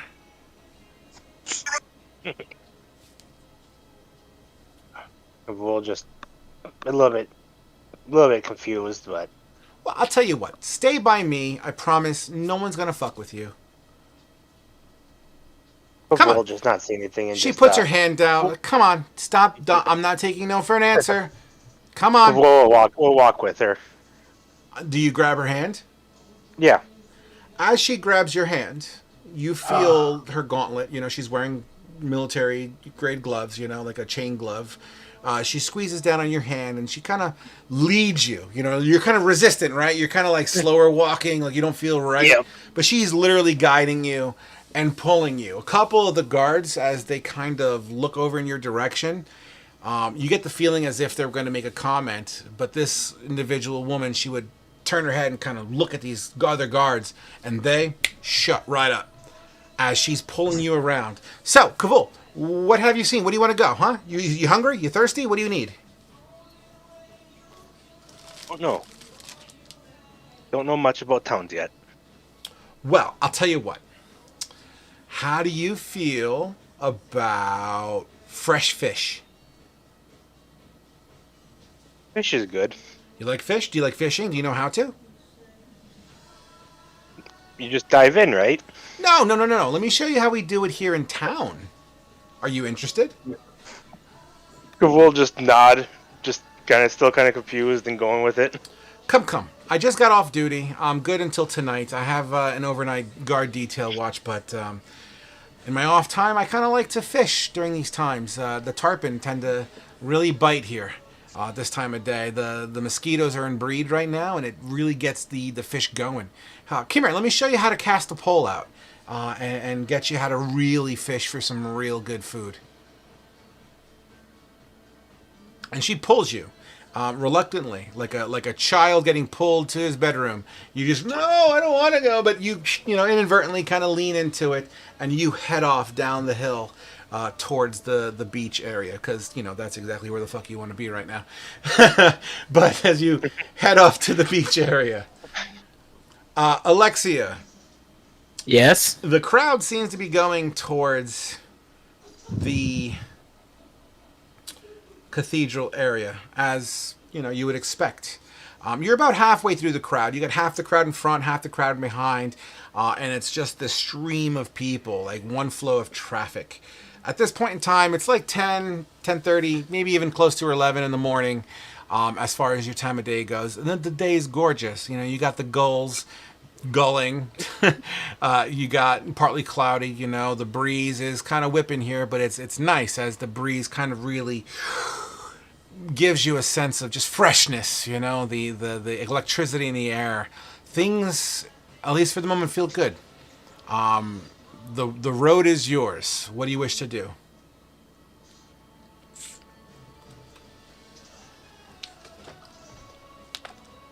I'm gonna look around and see where the rest of the group is. I imagine that I don't really see anybody else with the group that was with the group around me. You look around, and with the ocean and crowd of people, yes, the faces tend to blur together, but the one face you absolutely do see as it towers over the rest You see Cal on horseback pushing into town and almost kind of grazes against you. As Cal looks down and recognizes you, he says, Hey, I'm heading in to get you guys some gear and supplies for your next trip. You coming? Sure. Probably need to pick up some armor and probably a weapon. Was not expecting the stuff we ran into when we went out last. Would have been nice to know we were being chased by a lich, I think. Oscar just called him the Necrodouche. Yeah, I think I heard a little bit about that. We've been facing a lot of undead. It's funny though; they haven't attacked at all since I split from the party.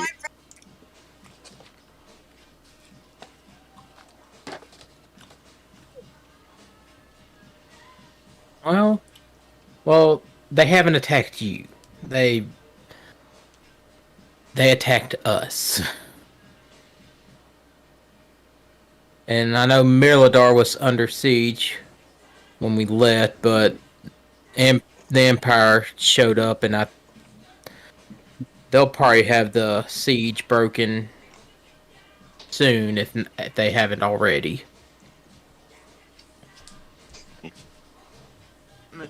That is awesome. I wish I would have known about that and could be out there in the fight.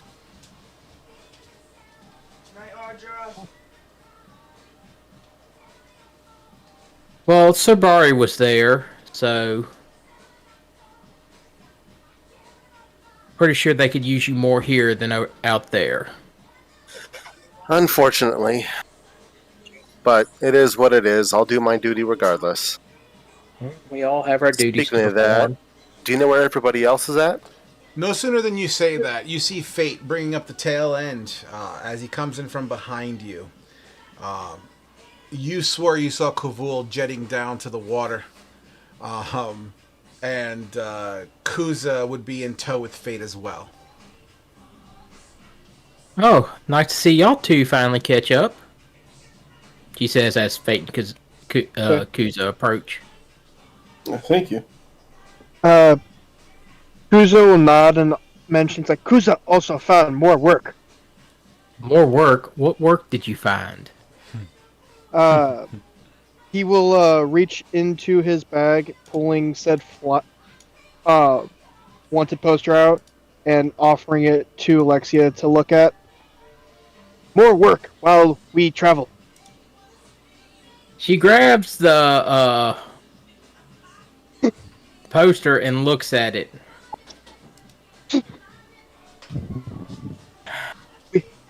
If seen, we supposed to yell, "Found him, east," 3 times.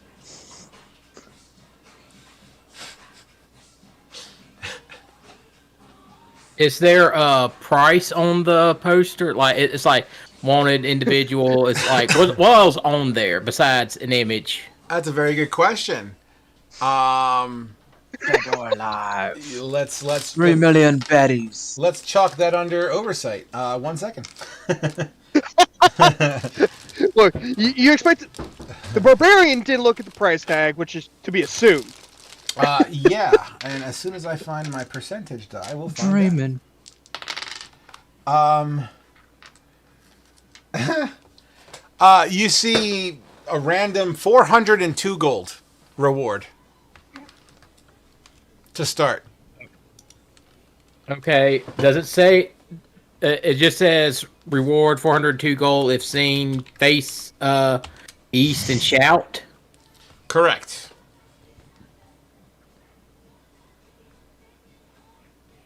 Now I have to decide if I actually recognize the Oh. image on the poster. I think Because- I think it's safe to say.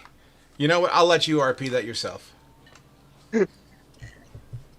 So, I'm sorry. I'm going to have to do a little out of character thing real quick here, guys. So, for those that are not in the know, as I think there are a few of you like, what the fuck is going on? You clearly see some reactions to some of the people on our table right now. there's some major crossover happening right now. So that's why a lot of them are giggling, and so just throwing that out Sorry. there. You're It welcome. will. You're welcome to check the other tables if Time you're to ever hunt aboard. him down. I will explain. You can explain after Sash. That's fine. That's all you.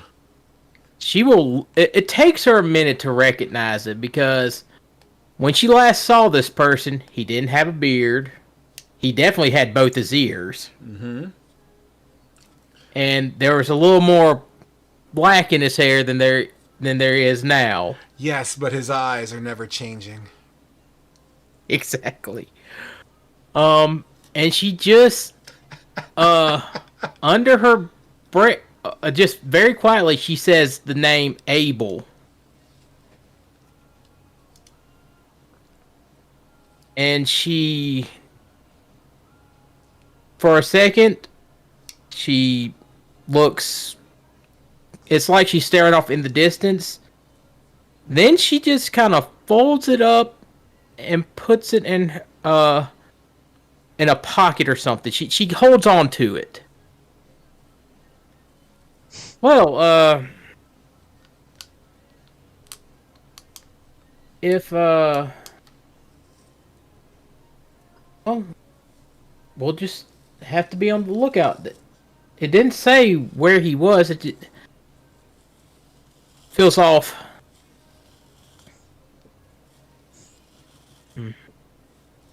Gear. You said we were going to get some gear, Caleb? Cal? Excuse me? Caleb. Yes. Unfortunately, we haven't been able to get too much, but we have started to get some supplies. Now, what I can do is I can allow each of you to take a set of gear out from the military stores, as well as restock your food and arrows. And then I've got a couple other things to hand out that'll help, as well as some gold that should hopefully help you guys out. Excellent. Much appreciated. But first, since it seems that Oscar isn't here, and Cal reaches down and he pulls out a bundle and hands it to Fate. Can you make sure that Oscar gets this? Sure. Perfect. Follow me. Let's go get you guys suited up. You guys push your way into the cathedral, and you see people congratulating Cal on an amazing duel. One for the books of Bestow, as no one's ever really seen this really elaborate fight on horseback before. Nevertheless, they congratulate, and as you guys push through the crowd, you see a czar kind of also present, who seems to be in the midst of leading some sort of a sermon for many of the soldiers here of the Holy Empire. You make your way into the pardon me. You make your way into the Bestow Trade Emporium, and Wine's there, and he oh, Cal, welcome back, Cal. Hey, what can I do today for you? Well, to start things off, these heroes need to replenish their stores, and I'm given permission for them to do so from the military stock. Sure. Anything they want. Anything of common, great or better. That's fine. Just nothing magical, right? Yes, nothing magical. Okay. Yes, sir. You got it, sir. And as Wine kind of points to one side of the wall, you got a fucking selection. So, flavor-wise, you guys can pick any mundane set of gear that fits your fancy. So whether it's a sword, an axe, a hammer, it's all here in its generic form. Nothing magical at the moment. So feel free to update your sheet of armor or what have you. The catch is that many of the gear that's here is already encrusted with adornments of the Holy Empire. So some of them will have maybe some like a tabard built in that would have the Holy Empire emblems, or a sleeve, or the color scheme would represent the Holy Empire. So you're welcome to flavor that and take your pick however you see fit. Any questions on that? Awesome. So it's just So basically, I'm sorry, Kuza said something. Say again. standard gear, just with Holy Empire emblems on it. Basically, and I'll even let you flavor the Holy Empire emblems however you see fit, but it has to be someplace loud and I proud. get you. Gotcha. With my Holy Empire bandana. Praise to the sun god. I don't know what this was. Just how It I was- picture all of the inside of their heads. Yeah. All right, Trying so to think. Cal, you see the crew minus Oscar kind of rooting around and going shopping. What does Cal wish to do here? Well, to start out, while everybody else is doing their shopping, he's pulling out a purse, and he is he's pulling out his purse, and he's pulling out a box, and the box has some vials in it of various red colors, as well as he counts out 600 gold pieces and puts them in a larger pouch and waits until everybody is done with their hoarding. I'm sorry, I can't just not ask. What the fuck are you watching? Because that sounds Am I like not the porn. only one that heard? Oh, Nikki, It's like I'm watching porn. please. No, I've got Dexter actually going in the background. God. He's talking about getting ready to murder somebody. Oh So it's yeah, blood. murder. So you pull out these vials. How many of them are there? There is enough for one vial each. Okay. And that's including Oscar or no? That's including Oscar. Awesome. Oh, wow. Generous you are, Dirkish. How generous you are. You're gonna need it. So, and is that monetary number each or combined? Oh, that's combined. I don't Okay. have that much gold. Okay. So, for the record, I gave Cal complete carte blanche to, give you what he feels as his job at this post would be to give up.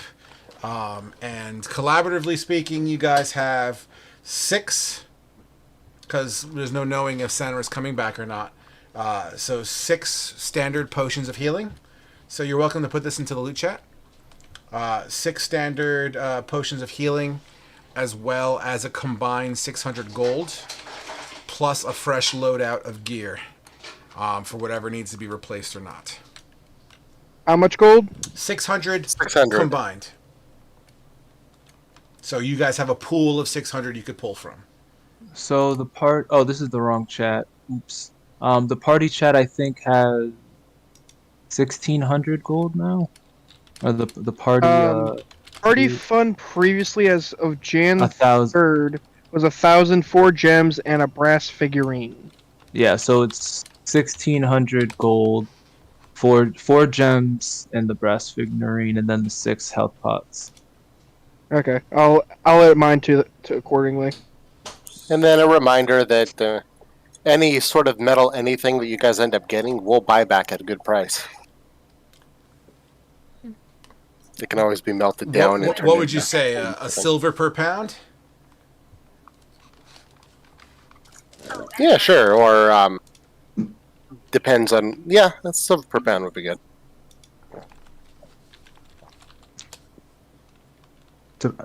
Unless it's like a magic Unless it's something. metal. Well, yeah, something like that would be entirely different.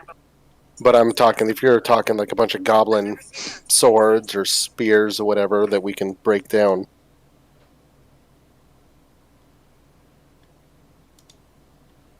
All right, so also write that too, guys. That you will have a counterbalance.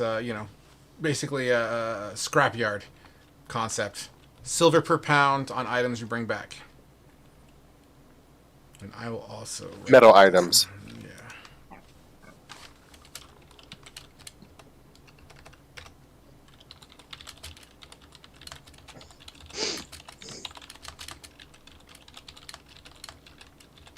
Okay. All right, guys. It takes you about an hour, let's say, to get everything squared away. Oscar. Hmm. You make your way. You make your way to. I mean, you don't really know exactly which house is Case, to be honest. Give me a perception check.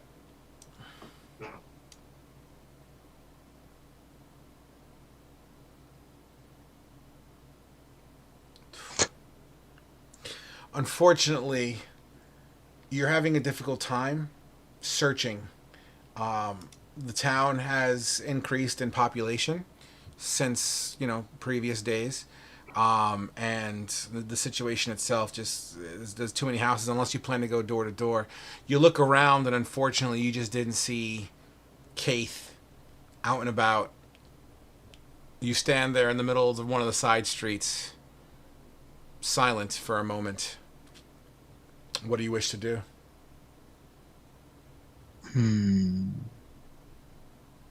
I hate almost everyone in this town. And Oscar just heads back to the blacksmith and will just Killing ask the everybody. boy. Sorry, go ahead. I apologize. And Oscar is just like, and Oscar heads back towards the blacksmith and will ask the boy. You get to the blacksmith, Jeremy, and he's still banging away at that same sword. Hey, you're back so soon? Did you change your mind? Not yet. I just can't seem to find someone that I wanted to say bye to.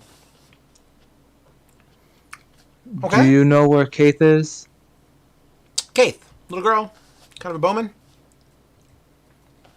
Something like that. I believe she's about a block or two over. I don't know exactly what house. Never really visited, but are you sure? Like she wants to see you? Because usually she's out of town. I haven't really seen her much. She doesn't come by a lot often. But from what I understand, she kind of she goes out, she gets food, and she leaves. But I believe she has a home somewhere over there. You need help? I can come with you. Have a little adventure. I don't see why not. You could just tell me Sweet. which Let me get my houses bag. you Let me get know my bag. aren't hers. And he kind of goes in, grabs his little baggie, kind of walking proud next to you. First time he's ever actually walked with someone. My emotional bandwidth. This is like in his head. Well, he's a good at least he's a good kid. This is great. And Oscar will be like, is it this one? No. Come After on they out. walk Is this what it's like when you walk around outside? What? I feel like we're brothers. I've never had a sibling before, only parents, and that didn't work out too well. Though that is nice. Thank you. You know, at least we share common bonds, right? I mean, we're parentless. We're both orphans at this point, basically, but we're older, so I guess it really doesn't apply. But you know what I mean. It's fair. You unfortunately lost your parents to strife, and my parents locked me away, and tried to do it permanently, and I ran away, and then I found out my father was a vampire, and he tried to call me into his fold or some crap, and then I said no and walked away. As you're talking to Jeremy, you're kind of turning a little bit and looking, and you're talking to his face, and you hear a voice. Is that Oscar going on and on and on again? As you turn to look, and you see a familiar face holding a rake in a yard. Just the snarky response I was waiting for. Oscar, what are you doing here? Uh, Here to say goodbye and to pass over some things. I know you use the word things very loosely, Oscar, but you know how I feel about certain stuff. What? Oh, no. Well, I guess technically one is, but you don't care about this one. Let me do But that. just let's just go inside. You can say what you want after. I mean, fine, but no doodads, no little whimsical. Just if it's my house, please respect my wishes. Yeah, sure. Okay, Jeremy, Jeremy, we'll be a thanks little for the bit. help. Yeah, but we're supposed to walk. You know, you're right. I gotta finish this sword for Cal anyway. I'll say bye again before I leave, and if you want, we can walk to the gate. Okay, that'd be great. That sounds exciting. And he kind of scurries off. The door. As Oscar like turns around and watches them leave, there's a small smirk, but then he like shakes his head and just turns back around and heads towards Keith. Oscar, that's not a face I see much on you. You must be all fucked up in your head. One sec.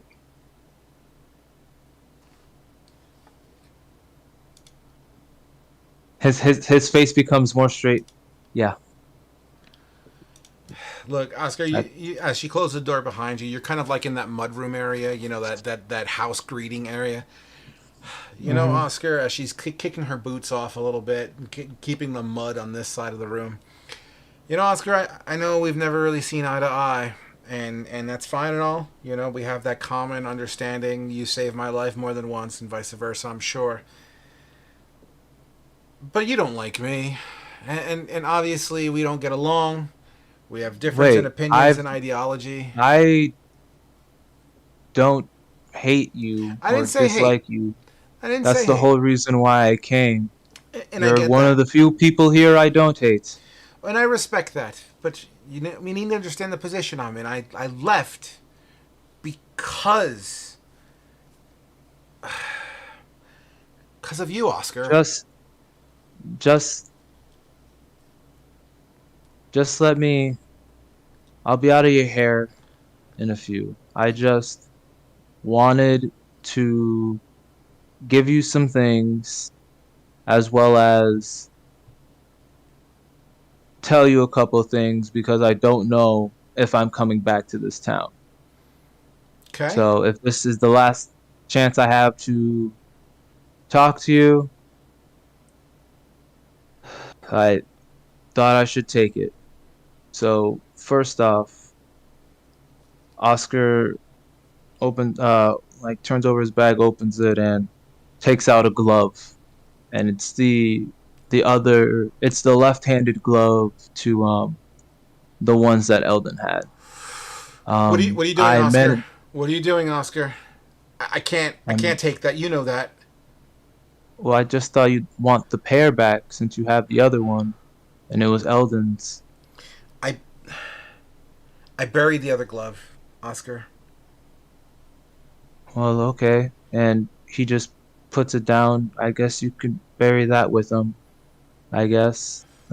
Maybe he did really like the glove, so that's fair. She sits down. And although she's not showing any tears in her eyes would absolutely be welding a little bit, but nothing dramatic.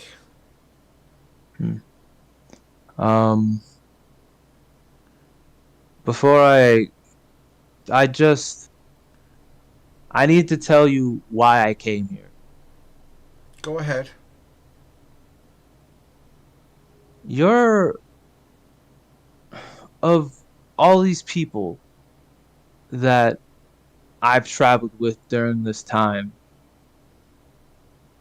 I've noticed something, and it became incredibly clear to me during my torture last night. and like his eyes open up, like his pupils dilate when he says when that comes out as he's remembering it. These people don't care. What do you mean? I've tried to stick my neck out. I've tried to I've read lots of books about groups adventuring together, becoming friends, family, sticking with each other through thick and thin, protecting each other from their weaknesses and whatnot. And I guess maybe I was too hopeful because these people, they don't care about anyone but themselves. Oh, and be careful with Cal. He, I don't know, but you're the only one that it's not for me obviously, but you're the only one that cared so much about someone in our party. Heck, you cared so much about Eldon, you created a grudge against me when Is that what you really and think? Is that well, what you at really least feel?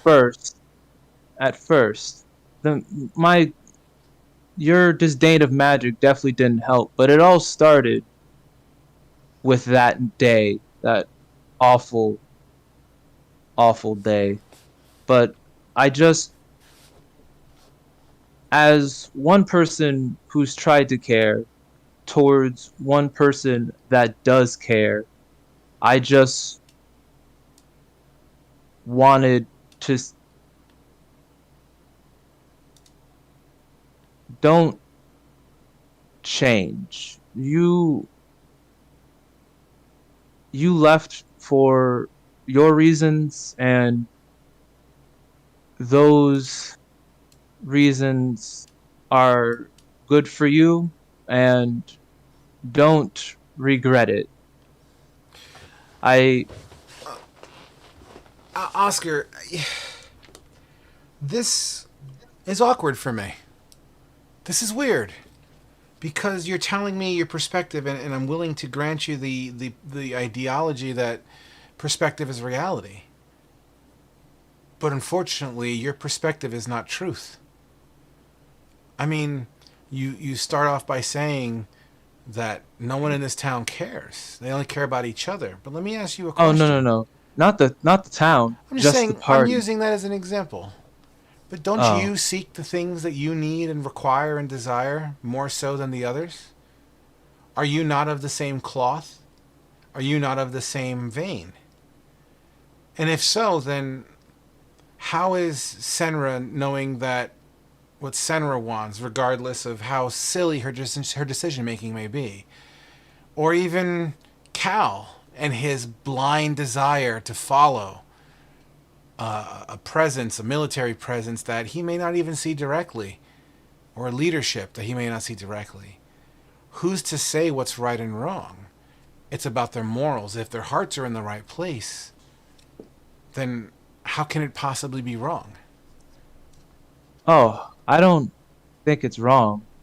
Heck, I've been blind to more things than I could even say. I'm just saying that I found that what I thought the group wasn't what it was, and that that's just how it is. And there's maybe Cassie, you shouldn't believe everything you read in books. I guess is I the agree. moral of that Well, story. books by But nature are a fantasy, right? Books by nature is like the game of telephone. You know what I mean? tell her what? Good call. Books by shit. Walked into that one, didn't I? You know, Sending stone. books It's by definition is like the game of Sending Stone. yeah. Well, I guess that's true. But I don't know. yeah. Look, you're clearly experiencing something, and like I said, you and I from different perspectives and walks of life, but much like I told Senra earlier, your visions are skewed on the reality.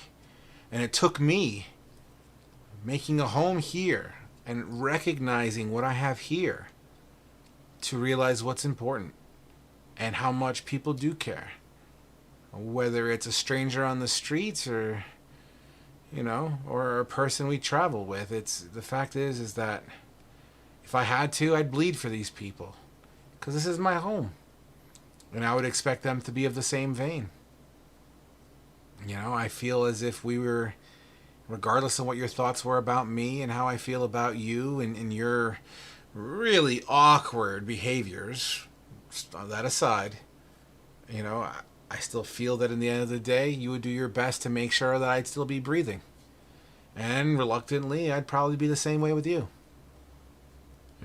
Maybe you're judging you're judging your friends a little harshly. Just a thought. Maybe. Well, I'll leave with saying this. I might be judging people, but it feels like no matter what I do or how I try to work around or change, even with the people, even with the group, in the end, they'll still either treat me three ways: like I'm a fool, like I'm a liar, or like I'm the villain. So maybe you're right. Heck, it'd be a blessing if you're right. Only time will tell. Well, But I want to leave you these last two things, and don't worry, they're not magic. Okay. And he takes out a blue jay feather that has been like turned into a quill, and like an ink blot. What inkwell? Yeah, yeah. an inkwell. And he slides them over. Well, he hands them over to her. Is this the blue jay feather from your face? Yeah, this is one of them. One of the like, however many dozens there was. It's one of the ones he turned into a pen. Okay. And I noticed at times during the adventures you'd sit off to yourself and write in some sort of journal or something. Yes. And I made these and thought, well, that's at least one thing we had in common. We both seem to enjoy writing. So I thought, in case I don't see you again, something to remember me by. Oh. Thank you, Oscar. Yeah, no problem. You're welcome. And you said you buried Eldon's glove, and what did you do with all the other magical stuff you had? I left it in the woods. I just didn't want to hold it anymore. Do you remember where? I don't. Damn. I walked and I got rid of them. Senra said she picked up a bunch, but I don't know. I don't care to think about it, to be honest. Well, goodbye, Keith. Well, Oscar, in the event that our paths do not cross, I hope and wish you safe travels. You too. And Oscar just turns around and walks out and heads towards the back towards the blacksmith to leave this town and maybe for good. Absolutely, and we could definitely skip a little bit as the blacksmith greets you, unless there's anything specific you're looking to say. The blacksmith would basically reiterate all the goodbyes from previous. Yeah. I guess the only other thing is Oscar would be like, "Oh, if you see any of those other people in my party, tell them that I'll be at my old digs No, and that I still need." they went over there. No, not that place. A different place. And I still need materials to make potions. And I'll with let 'em that, know. Oscar would wave off and be like, "Stay safe, Jeremy. Don't die." And he would head off. Actually, it's not even nighttime. Not He'd yet. head off in the bright ass sun. Yeah. It's like And you're fucking going, like and you're heading over noon. to the old burned out cabin. Well, that's where he's gonna like sort of set up camp, but he has different plans. Okay. Well then, on that note, why don't we curtain call tonight with the picture of you fading away into the fields towards your cabin. Let me kill the stream as we have a couple things to cover real quick, and I want to respect everyone's time.